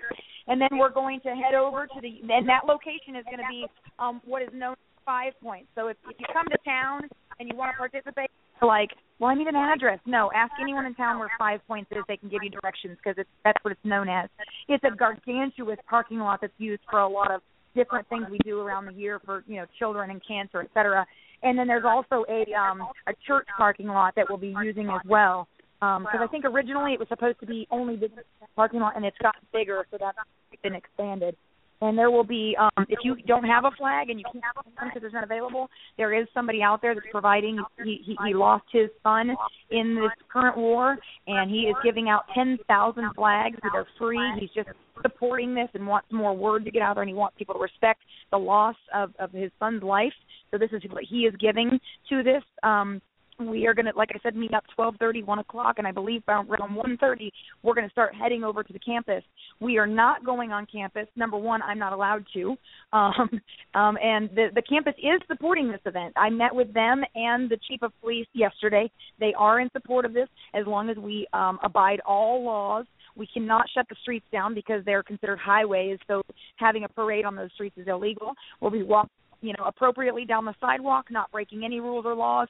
If students need to get in or out of campus, we're not going to bother them. We're going to make sure that there's open area for that. So this is a very non-confrontational showing in support of, the recent events and, support for our troops that are overseas, support for our nation, defenders, whether it's military or cops, firefighters. You got to remember on 9/11, we did put that flag high. And even after we had gone through a catastrophe, that flag was seen from everywhere. And we want to display all of these flags and hold them with pride and, stand there and unite together to show this movement that we're starting. Absolutely. Well, I'm in support of that, and I'll certainly be promoting it over the next 2 days. We'll try to rally some of the troops in Georgia and some of the surrounding areas that are close enough to drive in and have the time and the means, the capability to go in and support this effort. Michelle, thank you for coming on Rage Against the Regime. I know your time is limited. You're a very busy lady at this point. We'd love to have you back. Keep us informed on what is unfolding. concerning these issues. If you have some spare time, just reach out, give me a phone call, or send me a message, and let me know that you're okay. And if you need our assistance, we want to be there for you, sister. Well, thank you so much, and I appreciate you guys having me on. I know that you have a very large following, and you and I talked a bit about the Texas politics. So if anything, I'm really proud to finally meet you, and I look forward to calling you a friend in the future. Absolutely, my door's open to you 24/7. You can ask them. When I say that, I'm not bullshitting you. My phone rings at 4 o'clock in the morning, I answer it. So thank you again. God bless you. You go in. I do, man. I'm a friggin' insomniac. You go do what you go do what you need to do. You keep yourself safe, and I really can give you one word of wisdom before you go. Please follow up with the exposure of your address. Certainly, you being a veteran, the Pentagon and the DOD putting out the alert to veterans, you have been put in harm's way, in my opinion, and that is something that I will most definitely pursue. If they're going to make exception against the flag codes in Georgia, then certainly they should have made exception for your information being displayed publicly. You were not charged or convicted of any crime, and that information should not have been put out there. So if I were you, I would seek legal counsel, and I would certainly go after the culprit. Yes, ma'am. Well, thank you again, guys, so much, and I look forward to talking to you again soon. Bye-bye, sis. You have a great day. Bye-bye. Take care. Bye-bye. Thanks. All right. Wow, Bobby, what a great interview, man. She was just, she's an amazing individual and so courageous, so bold. I'm really pleased that she came onto the show today. Yes, absolutely, and I'm glad that you reached out to her and brought her on, and got her to come on. But Denise, we need to thank her again, for posting the video. I mean, we wouldn't even have really known too much about it. I mean, I did see videos about it, but it really didn't draw my attention as much as when she posted it. So. Yeah, kudos, man. I tell you, I've been begging her to come on the team and help us out. She's just, I don't know, she's playing hard to get. She's worse than trying to pick up a bitch at the bar, man. Yeah, right. She just asked me if I wanted to go to Georgia this weekend. Hey, man, y'all ought to go. That would be fantastic. I'd love to see you guys make it out there and be able to support, and even to go out there and be able to report from there live. That would be just awesome. Yeah, that would be something kind of cool. Maybe we could send Denise. Ask her if she wants to go in our place. Just tear her ass and get out there and do some reporting. No, I wouldn't let her go without me. What'd she do? What'd she do? Did she tell me to shut up? Not yet. I know, right? But yeah, kudos to her for that. That was a very important issue. And Bobby, I seriously have to question, because we're seeing a lot of aggravation and agitation across the board at campuses, whether it is the pushing the gay agenda and I love my gay brothers and sisters. I'm not going to bash on them. I'm just saying that's being used as a political tool and for leverage concerning certain amendments. And then you have the same thing with the Islam. You have the same thing with the, Black Lives Matter. We see a lot of agitation in the university. And I'm going to say this to the dumbass administration at Valdosta College, and this is not, I'm going to do a disclaimer here to release you from this, Bobby. You know what? Y'all are real pieces of work, because you have the capability to disassemble the trespassers that were already there and diffuse a situation that would be escalating at any moment by the agitation that was being given. And you know what? You should be fired from your position, because you're what's wrong in America. You're part of the problem. And either you were a part of that orchestration and that theater that was put on your campus, because obviously you allowed this shit to go on for 3 weeks, and then after being approached for 3 days, you continue to ignore the individuals that had every right to counter that protest. So in my opinion, those individuals that didn't remove that situation should have their asses fired. And they should go to jail for incitement. That's my opinion. At least some kind of retraining or something, because you know what? I mean, this is a big issue, okay? People might go, oh, come on, it's really not that big of an issue and this and that. That's bullcrap, okay? This is very big. And, you know, there's not too many things that people hold very near and dear to their heart besides their families and, you know, stuff like that. But, I mean, the American flag, I mean, most people, you know, they don't even have to be patriots, you know, just people that just learned it as a kid and stuff like that, that you respect the flag and so on and so forth. I mean, this is a big issue. Here's my proposal, and this is my opinion. If you are not a privately owned and held university and you carry the state title, okay, Valdosta State University, that is taxpayers that are paying for that university. You do have some private contributions and alumni contribution, but you're getting allocations from the state, okay, and other agencies. Here's my deal. They should not be allowed to protest on state property like that. In a way that is not compliant with law. In other words, you have the right to assemble. You do. That's part of your constitutional right. And you have the right to free speech. But if it is destructive and not constructive, it should be in the bylaws for the state universities that those things will not be held on campus because of situations like this that will unfold. That's my opinion. Oh, I couldn't agree with you more. I mean, there's no way I couldn't agree with you more. I mean, and you know, it's really, really a touchy situation. You know, when it comes to universities are trying to, you know, let kids prosper and, you know, grow and so on and so forth. But I mean, this, you know, when it comes to something like this, I mean, it shouldn't even be a question. You know what I mean? I mean, when it comes to the flag and so on and so forth, it shouldn't be a question. I mean, if you're trying to, you know, if you're trying to do a rally for 9/11, if you're trying to do, you know, something for a part of history, that's one thing. But I mean, not the eagle, not the American flag, not mom, baseball, apple pie, Chevrolet, you know what I mean? What we know America to be.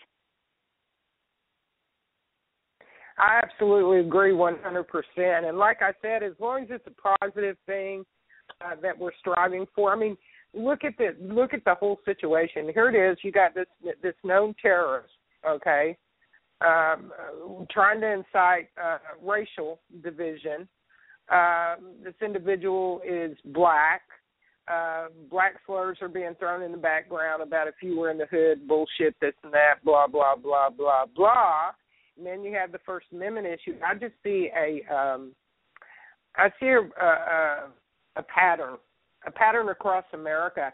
And these kids that are in these colleges that are being brainwashed and so easily influenced and led by these individuals that are causing agitation and issues, they're going to be leading our country. If we have a country to lead, you know, they're going to be leaders in the industry, in the workplace, and they're going to impose or project their formed opinion, whether it be socialism or it be communism or, you know, pro-Islam, whatever it is, they're going to be able to influence and project others in their arenas. And this is very alarming to me. They're taking generations of our children and corrupting their minds and turning them into rebellious monsters. That was nothing more than a complete. You know what? Here's what I'd like to say to those people, and if they hear this broadcast that were involved in that, if you don't like America, get the hell out. Tear your ass to another country. I'll buy you a plane ticket. Get the hell out of my country, you piece of shit. You know, that's how I feel about it. Did I expect you to say anything any different? No, I know you didn't. I mean, I'm just going to be real as an individual. And again, I'll release race and you from that, but I'm just saying it's my opinion. And had I been there, that's exactly what I would have said to her. You know, line the hell up, you piece of shit. If you don't like it here, let me buy you a plane ticket, and you can go somewhere where you don't have the freedoms that you have here, that flag represents, the blood that has been shed, so that you can stand here and be a piece of shit. Well, look, you know, this is the way I feel about this, okay? It's just like people that move to the United States and refuse to learn to speak English, okay? What the hell are you even doing here then, okay? Yeah. I mean, if you're here in our country, I mean, at least try to learn some part of the language where you can at least conversate somehow. I mean, I know some people that had family members that were, you know, Hispanic. I even know some people that, you know, had relatives that were, I think that they were Asian, you know, of some sort, that they did not want to learn a bit of English, okay, because they felt that, you know, they were never going to ever need to learn the language. You know, they were older people that, you know, didn't need to work, didn't have jobs, so on and so forth, and just decided that they did not want to learn to speak English. And to me, I mean, if you come to this country, you sure in the hell should have to learn to speak a little bit of English anyway. I mean, what are you going to do? You're going to go to Paris? Okay, I won't say Paris because people speak, you know, English a lot there, I would think, you know, because it's a big tourist spot. But let's just pick any other country, and you think that you're going to be able to go there on vacation and not know a little bit of the language and you're going to be able to get by? No way. It's not going to happen, you know? It just doesn't make any sense to me. Yeah. So, and then just like these people that are trying to change our laws here in the United States, oh, yeah, I live in this area, and, you know, we're not going to go by the United States laws and the Constitution. We're going to go by Sharia law. We're going to make our own laws, and we're going to do this, we're going to do that. No, I don't think so. So I hear a lot of background noise, lots of it. It's not me. It's probably, I've opened up Fletcher's line. Say hi to Fletch. Hey, everyone. I'm sorry about the noise. I'm walking. There's a lawnmower in the distance. It's very windy here in the mountains. But I just wanted to say how grateful I am to that young lady, and we need more like her, as I had texted. But I'm sensing a very great sadness because this brings back, as Keith had mentioned earlier, Kent State. I had just been out of the military right at 90 days when that happened. And it's just the sadness I felt and the confusion. It seems like we're coming full circle again. The turmoil of the 60s and the early 70s. Here we are again. But I think it's much more sinister today. As I had said, that dark cloud is much larger and a lot more sinister. And it just doesn't look good to see that young lady stand up like she did and become an activist for the right side, for that righteous side. And I'm just, we need to pray for our nation, pray for one another, lock and load. And that's all I got to say because it's real windy out here and you're not going to be able to hear me, so you can unmute me, dear. Well, lock and load was the most important part of that whole situation. Boy, and I tell you, we're definitely in a situation today where we do need to be locked and loaded. You know, I had an individual approach me today, and he's at Special Forces, and I was very careful about the way I answered his question. He doesn't generally approach me for a conversation, and he stated this. He said, what do you think about Jade Helm? Well, I've had many conversations with individuals both in and out of the military concerning Jade Helm, and some of them have tried to soothe my worry, and others have told me I need to be worried. This particular individual put it to me like this. He said, and I'm going to read it exactly, what is your take on the whole Jade Helm issue? And I said, I'm up in the air on this one, but it's clear to me on the scale of things, it's not what they initially claimed. They did not wait until July to commence the operation. And he said, too many conspiracies to count. I said, it's grown to several more states and foreign troops, i.e. training, with them now, and Canada is following suit. He said, we shall see what happens. Most people are too clueless to pay attention. I said, funny, no funding to secure our open borders, but billions to do this. He said, go figure. I said, you just have to sit back and be vigilant and pay attention. He said, as always, have a plan and have a good day. I said, indeed, brother, and you as well. I said, God's got this either way. So I know this person well enough to know, A, he doesn't engage me in that type of conversation, so he was asking me for a reason, and B, he was trying to say something to me without saying something just by what he replied to me with. But I don't want to read too much into it. But what he did say is be prepared, and I got that.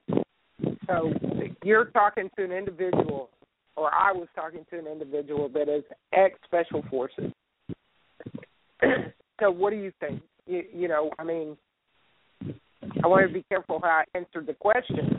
I am up in the air. There's many speculations. We do need to be locked and loaded. The country is falling apart. It's going to hell in a handbasket. We've got our youth whose minds are so twisted and corrupted with bullshit by their teachers and professors who are getting paid to corrupt the minds of our children and turn them against their own families. This is biblical. The Bible states it. You know, son against mother, mother against daughter, here we go. And this is becoming a pattern problem across America where I can't go down the street and make an illegal turn without being ticketed, but we've got individuals who are completely lawless that are being defended by the very entity that we pay to take care of our issues in a lawful manner on the street. We're not being protected. We're not being served.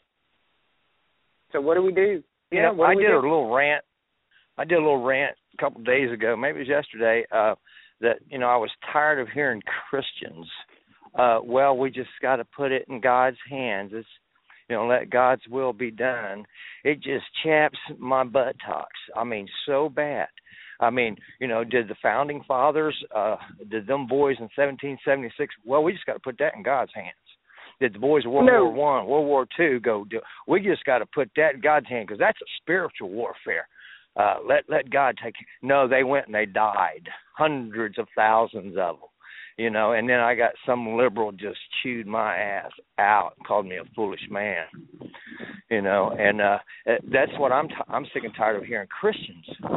They need to put on their armor of God, strap on your battle uniforms, and get ready to get with it. And if the shit goes down, you know, you're a guerrilla warrior. That's it. You may die. You may live to walk on their ashes. Who knows? But people better start getting ready. Yeah. I, for one, am not going to take their shit. You're absolutely right. And even Christ said, sell your clothes and buy a sword. I mean, he didn't. I mean, David was the greatest king that ever lived. Although Obama would like to think he's the greatest king that ever lived.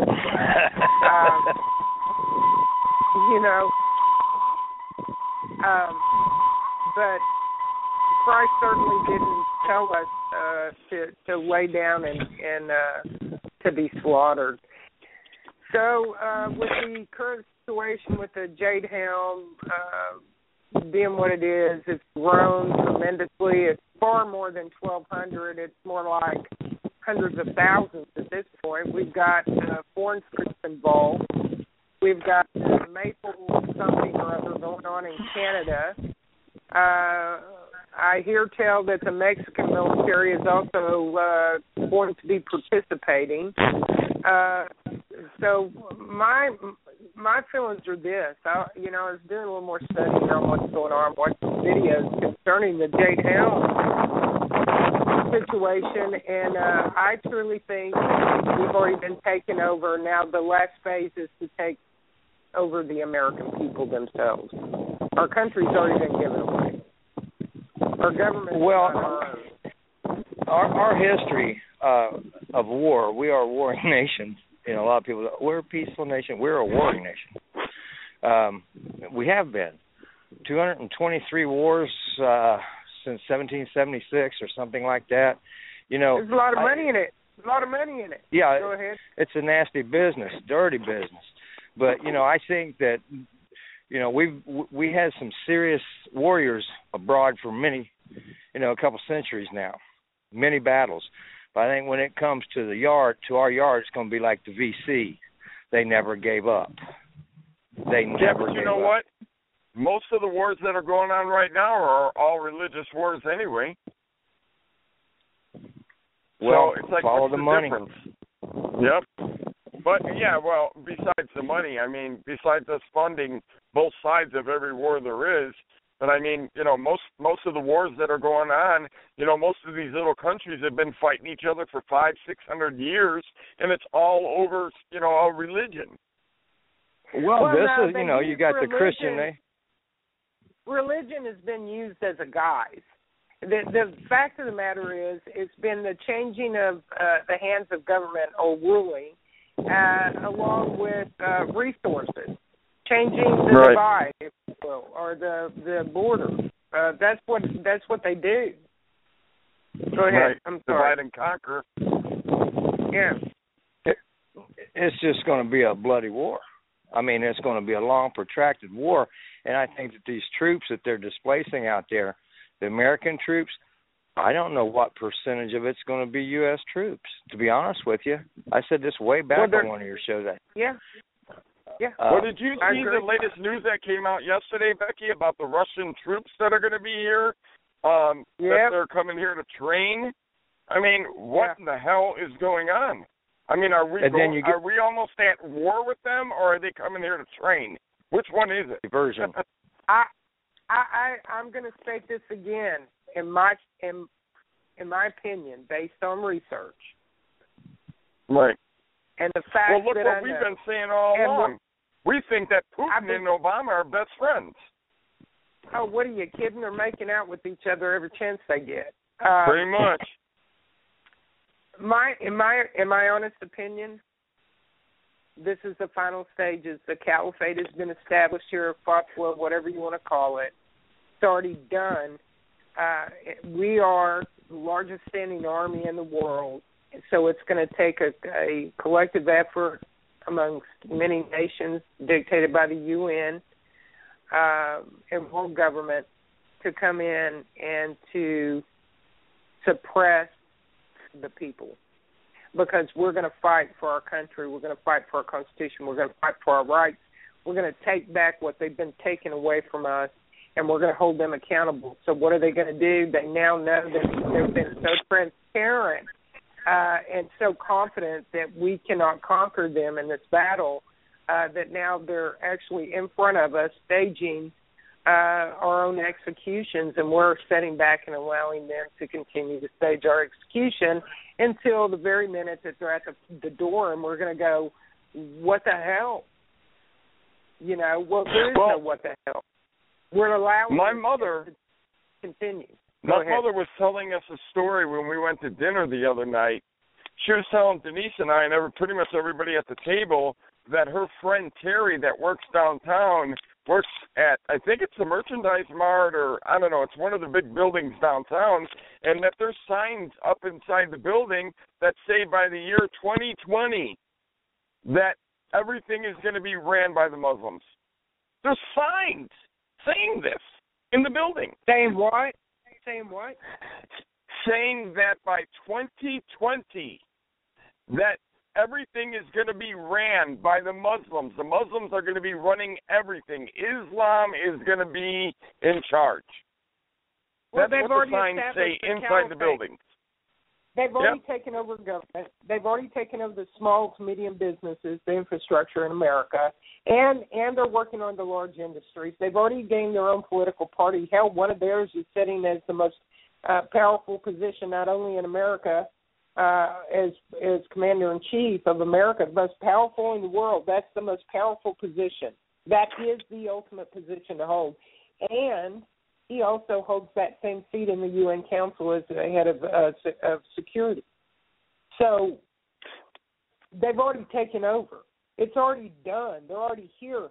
I was doing a study on the mosque escalations of the mosque being built in America. In 1970, we only had 100 mosques in the entire country. In the last 2 years, 74% increase in the mosques that are being put up. They're being funded not only by our own government, by way of extortion from the people, by privatized bills that they've passed for the Muslims to put them in a position to have control of money in the manner that they do and to exempt them from taxation. But they are, with increase, there is, we're now approaching over 80 mosques alone in Houston, just in Houston. But they're at a 74% increase effectively this year in building mosques than they were 2 years ago. That's 2 years ago, by the way, not since 1970. So since 2013, we've seen a 74% increase in mosques across America. So you tell me, and they're still depositing them. Obama is bringing his little Muslim thugs into this country at an alarming rate. Bush did the same thing. Clinton did the same thing.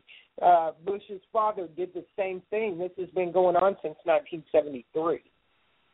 Since the treaty was signed with Saudi Arabia concerning the cost of a barrel of oil, and that it was going to be traded on under the IMF.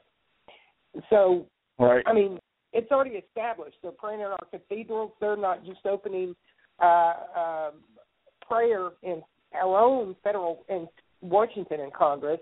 They're doing it in our state capitals, and they're doing it in our city municipalities. Believe that shit. So that, see, when they start holding their prayer for the opening of, right down to the municipalities, we're screwed. Go ahead, brother. Well, another thing that you need to worry about, I don't know if you've seen this, it came out today or yesterday, Luis Gutierrez, the representative from Illinois, said that President Jeb is going to be the best for the Latino community. He used the word President Jeb. You know what? I think I'd rather hear the words President Jeb than President Hillary, but I don't want to hear neither one of their names. But he gave, this is a Democratic representative giving his endorsement to the Republican candidate. Yeah, that says everything you need to know, though, but we already know that. Right. We already knew that. Absolutely. It's on one party. Absolutely. It's a one-party system, and it's nothing more than theatrics, and they've already Absolutely. They already know who the next president's going to be, period. Yep. Period. Yep, you know that, and we know that. So. After I do one of these shows, I always want to do shots of tequila afterwards. Right. It's just like, damn. But seriously, we're just going to sit back and we're going to continue to do what we do, which is nothing more than inform and bitch as a populace as a whole. And we're going to sit back and we're going to listen to our veterans tell us how badass they are, and they're going to uphold their oath. And, they're telling us about it, but I'm not seeing them be about it. And we're going to hear the patriots talk about their Second Amendment rights, and the government's not going to take my Second Amendment right, and we're going to continue to watch them be completely ignorant as to why it was written and their failure to take action to actually exercise the right as it was written.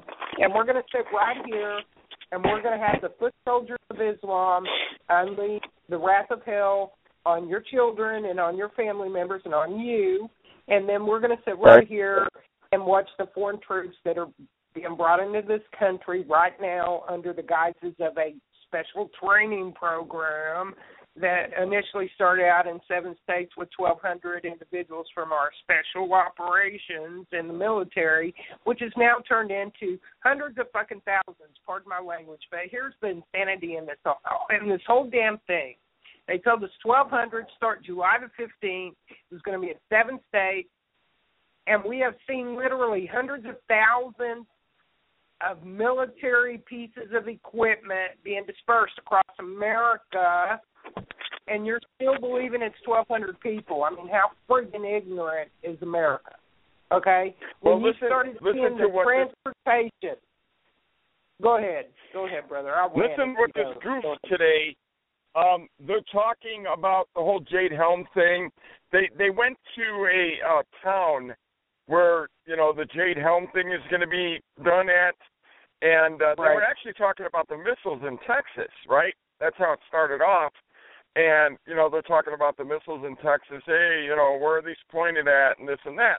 So they run across this clown, and they're talking about the whole Jade Helm thing, and they say, so what do you think about this whole Jade Helm thing? Oh, I think it's great. I think that it's great that the military is going to, be practicing for going overseas and, that they're going to be able to protect us and so on and so forth. And it's going to bring money to the community. It's going to bring economy. They're going to have to rent hotel rooms to stay. They're going to have to eat food. They're going to need fuel for their vehicles and this and that. It's like, shut up. Okay? You have no clue what the hell you're talking about. Actually look like somebody that I almost recognized, and I don't know who. But I think he might have been a paid crony is almost what it boiled down to, because everything that he was saying was pro Jade Helm. Yeah, nothing screams shill or someone who's being paid by the government to go in and try to gain the confidence of the idiots like that. I mean, that's just an ignorant statement. Number one, no, it does not help your economy. It's going to cause a deterrent. I know personally, let me just give you an example. I live in Arlington. They didn't have it scheduled for my area. I'm sure as hell not running down to Bryan College Station to party or to eat at a barbecue place that I saw listed as one of the finest diners in America program on the Food Channel. I'm not going to go down there and do that. In fact, if I'm going to travel, sometimes when I go to Katy to see my best friend, I take that route, and I go through Bryan College. Right. And I might stop and I might eat, or, I had nephews and nieces down there that were at A&M. I might stop and see them, but I'm going to avoid it, because I don't want to be in the middle of that. So how in the hell is that going to help your economy? Because you have just limited your participation in your local economy to the locals only, and many of those locals don't want to get out in that mess. They're not sure about it. It's not a common thing. So the merchants are going to lose service there. So I don't see how the hell, and the government is not going to spend a bunch of money in your city. The allocation is going to be put up for their housing or their solutions to their offices or whatever. That's being put in place. In my opinion, what they're doing is they're setting up their camp. They're setting up their permanent spots. Right. They're doing their thing. You and I both know that there's a degree of recon before war, and I believe this is the recon before war. That's my opinion. Another thing that I thought was kind of funny about the whole thing is the person that was talking goes, well, there's not really too much alarm, that anybody really needs to be worried about, because it's just going to be, our military training, and you're going to be able to tell who they are because they're all going to be wearing the same armbands. Well, first of all, yeah, right.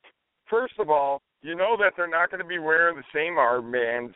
They're going to be, a lot of it is going to be undercover. They already made it very clear they want to mix. They want to be in the crowd and see if they can maneuver in the crowd without being detected. Okay? Hitler so did it sounds to me Hitler like, hello, they're not going to have an armband on. Hitler did that. Unbelievable. That's how they went in and identified the Jews and the dissidents. Yeah, Hitler did that same shit. Wake up, people. Yep. He absolutely did. He sent his little Gestapo buddies in there. He sent the Gestapo in plain clothes. They looked like Jews, and they went right in there, and they identified every one of them, and they rounded them up, and they took them, and they slaughtered them. They enslaved them. Yep. They did the most horrific human experimentation on them with medical devices and diseases, and I mean, it was horrific. And they starved them to death. They beat them, and they raped them, and then they put them in an extermination camp, and they killed them like freaking cockroaches. Okay? Right. So, you know, right. I don't know about you, Bobby. I don't know about you, brother, but I got kids. I've got kids. And do you have any idea what psychologically what that's going to do to the people when they have to witness this being done to their children? Yeah, I mean, I've told many people this. Denise and I have talked about it. I mean, you know, I really, really don't look forward to the lives that my kids and grandkids are going to have to live. Okay? Well, exactly. My older kids, they're already, they're already old enough now. I mean, I don't have to worry about them. My youngest son, I'm kind of worried about what life is going to be like when he gets a little bit older, and then my grandkids and stuff like that. I mean, if we don't make changes and we don't do something to try to stop a lot of the things that are going on, okay, I just don't even know what's going to happen, and I don't know what to expect. I'm not looking at it in a good manner. There's nothing good about it. And, it just makes me wonder, every day on a daily occurrence, I mean, every time we talk about this, it's like, I mean, how do these people allow this to keep happening? And then, one thing that drives me nuts, I've got like 2 or 3 friends that are like big-time Democrats, okay? And every day they post this stuff. They're already talking about, Hillary's already got 294 college votes. We only needed 270 electoral votes or whatever. So we already know she's going to win and this and that. And it's always pro-Obama stuff, pro-Hillary stuff, pro-this, pro-that. Look at the job rate right now. Obama, it's been the best since 1974 or something. It's like, what the hell are you people smoking? I mean, seriously? Are you that blind to what's going on, or do you really just not want to know the truth? Right now, more than 50% of America, more than 50% of Americans. Now, I don't call that job growth, and the only job growth I've seen in my community is a bunch of wetbacks that are taking the extra job positions in the stores and the fast food restaurants. We've got language barrier. Hell, I can't even pull in sometimes. I can't understand what they're asking me at the damn window, and I have to repeat my order 5 or 6 times because they don't understand English, and they're taking the jobs away from the Americans because of the Not So Affordable Act that has forced them into a position with their companies where they're not a full-time employee anymore, and they're mandated, and now they're taxing them. They're penalizing them on their taxes for not having Obamacare, but they're being forced out of the workplace as a full-time employee, which cuts into their income, which means they need a second job, and those second jobs are not out there for the average American so that they can meet their needs. It's just not. I don't know about yours, but in mine, that's what it is. It's ridiculous the influx here. So you're right. What the hell are they smoking, and where did they get their information? Yeah, I just don't get it. I mean, and it's like every day, if I'm going through my status or whatever, and I'm looking to see what somebody said or whatever, and then all of a sudden I run across this Mickey Mouse crap all the time, and I'm just like, and they're friends of mine, so I don't really want to take them up, but I don't want to see what the hell they're talking about either because it's filled with so much crap. I just don't understand how they are so blind to this. I really don't. I don't either. I'm not trying to knock anybody or anything. I mean, you believe in whatever you want to believe in. You know, I mean, I can't tell you.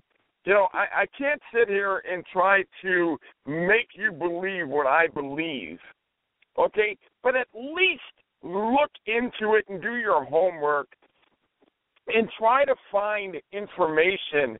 You know, don't just sit there like one of my friends. He just repost and post everything.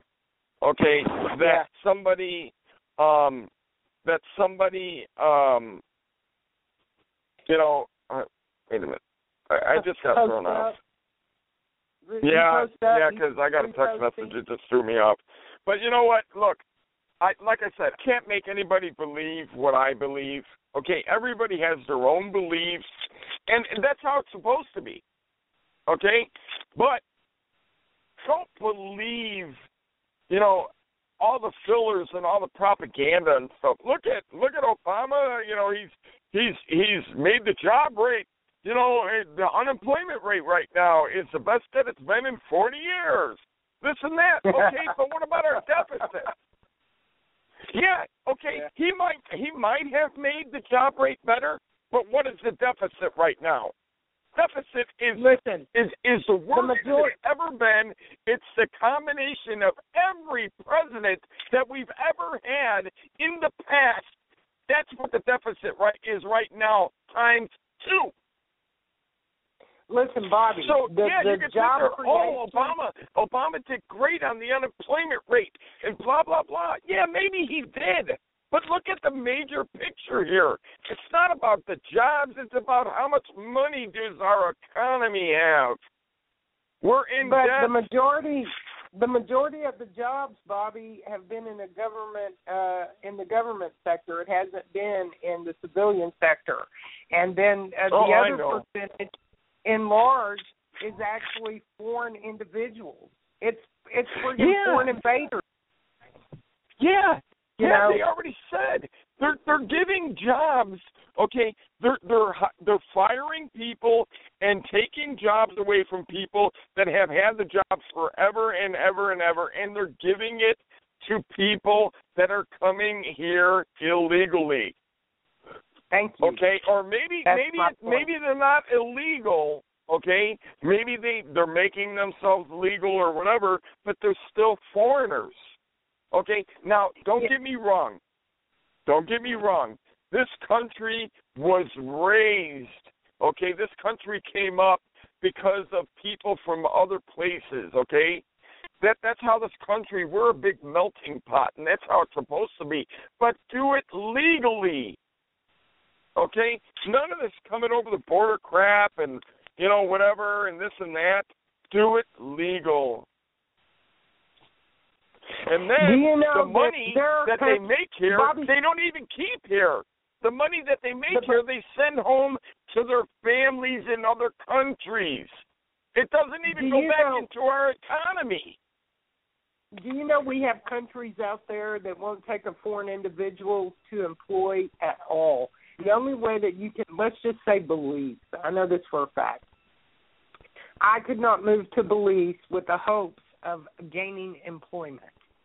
I could, however, move to Belize if I were going to open a business and they have a certain dollar amount in your dowry that you have to prove you have in order to build business there.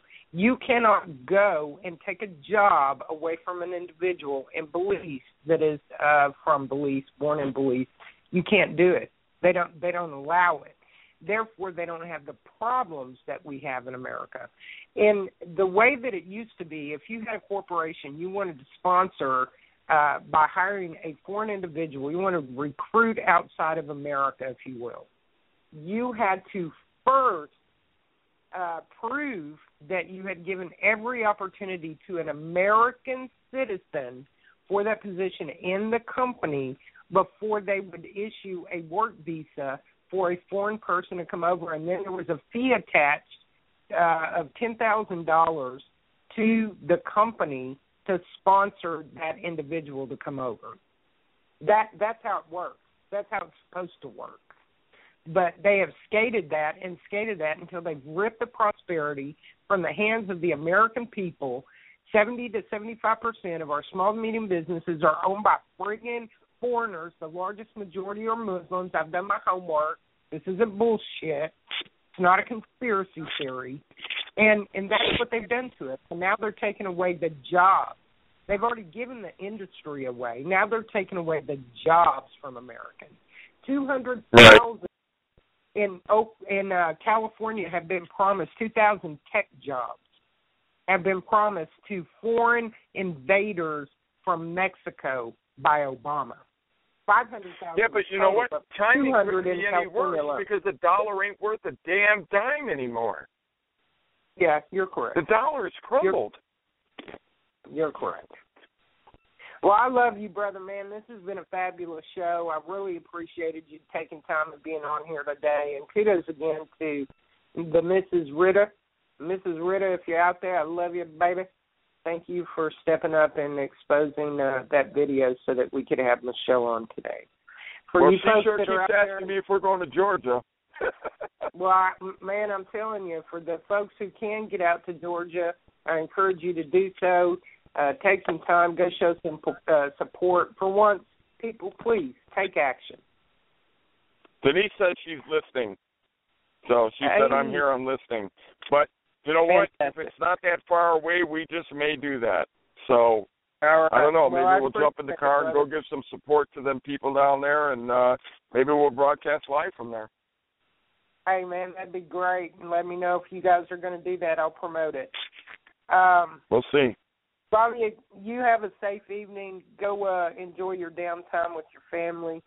Give your wife a hug when you get home for me, if you wouldn't mind, sir. And give her my gratitude. I appreciate her. This is Becky Williams with Rage Against the Regime with Bobby Ritter, Michelle Manhart. God bless you. You folks, thank you for listening. Bobby, you got something to say? No, I just want to thank everybody for listening. I want to thank you for giving us the opportunity to talk to Michelle, very, very intelligent woman with a lot of courage. That's for damn sure. We definitely want to thank her for coming on and joining us, and we want to thank everybody that's listening and everybody that called in. And as I will say on every show, without you, we are nothing. Okay, we are nobody, we are nothing without you. So thank you for always supporting us and listening to us, and we appreciate it. And I will be doing a show, or we will be doing a show, or whatever, Friday night. I am thinking, I think, I'm not 100% for sure yet. Well, you know what, I don't even want to talk about who the guest might be, because if it doesn't come through, then I just look like Bozo the Clown, and, I'm not ready to participate in the circus. So, but we will be doing the show Friday night. I believe it's going to be 4 to 6, and, we'll look forward to everybody being there. So that's about it. All right, brother, thank you. You have a blessed night. Be careful going home. Until Friday, I'm Rage Against the Regime. Thank you for coming. All right, good night. Thank you for listening to Rage Against the Regime Radio. Don't be a stranger. Please like our Facebook page and follow us on Twitter @RATR Podcast. And feel free to leave some feedback whenever you listen to us. You can also email us at rageagainsttheregimepodcast@gmail.com.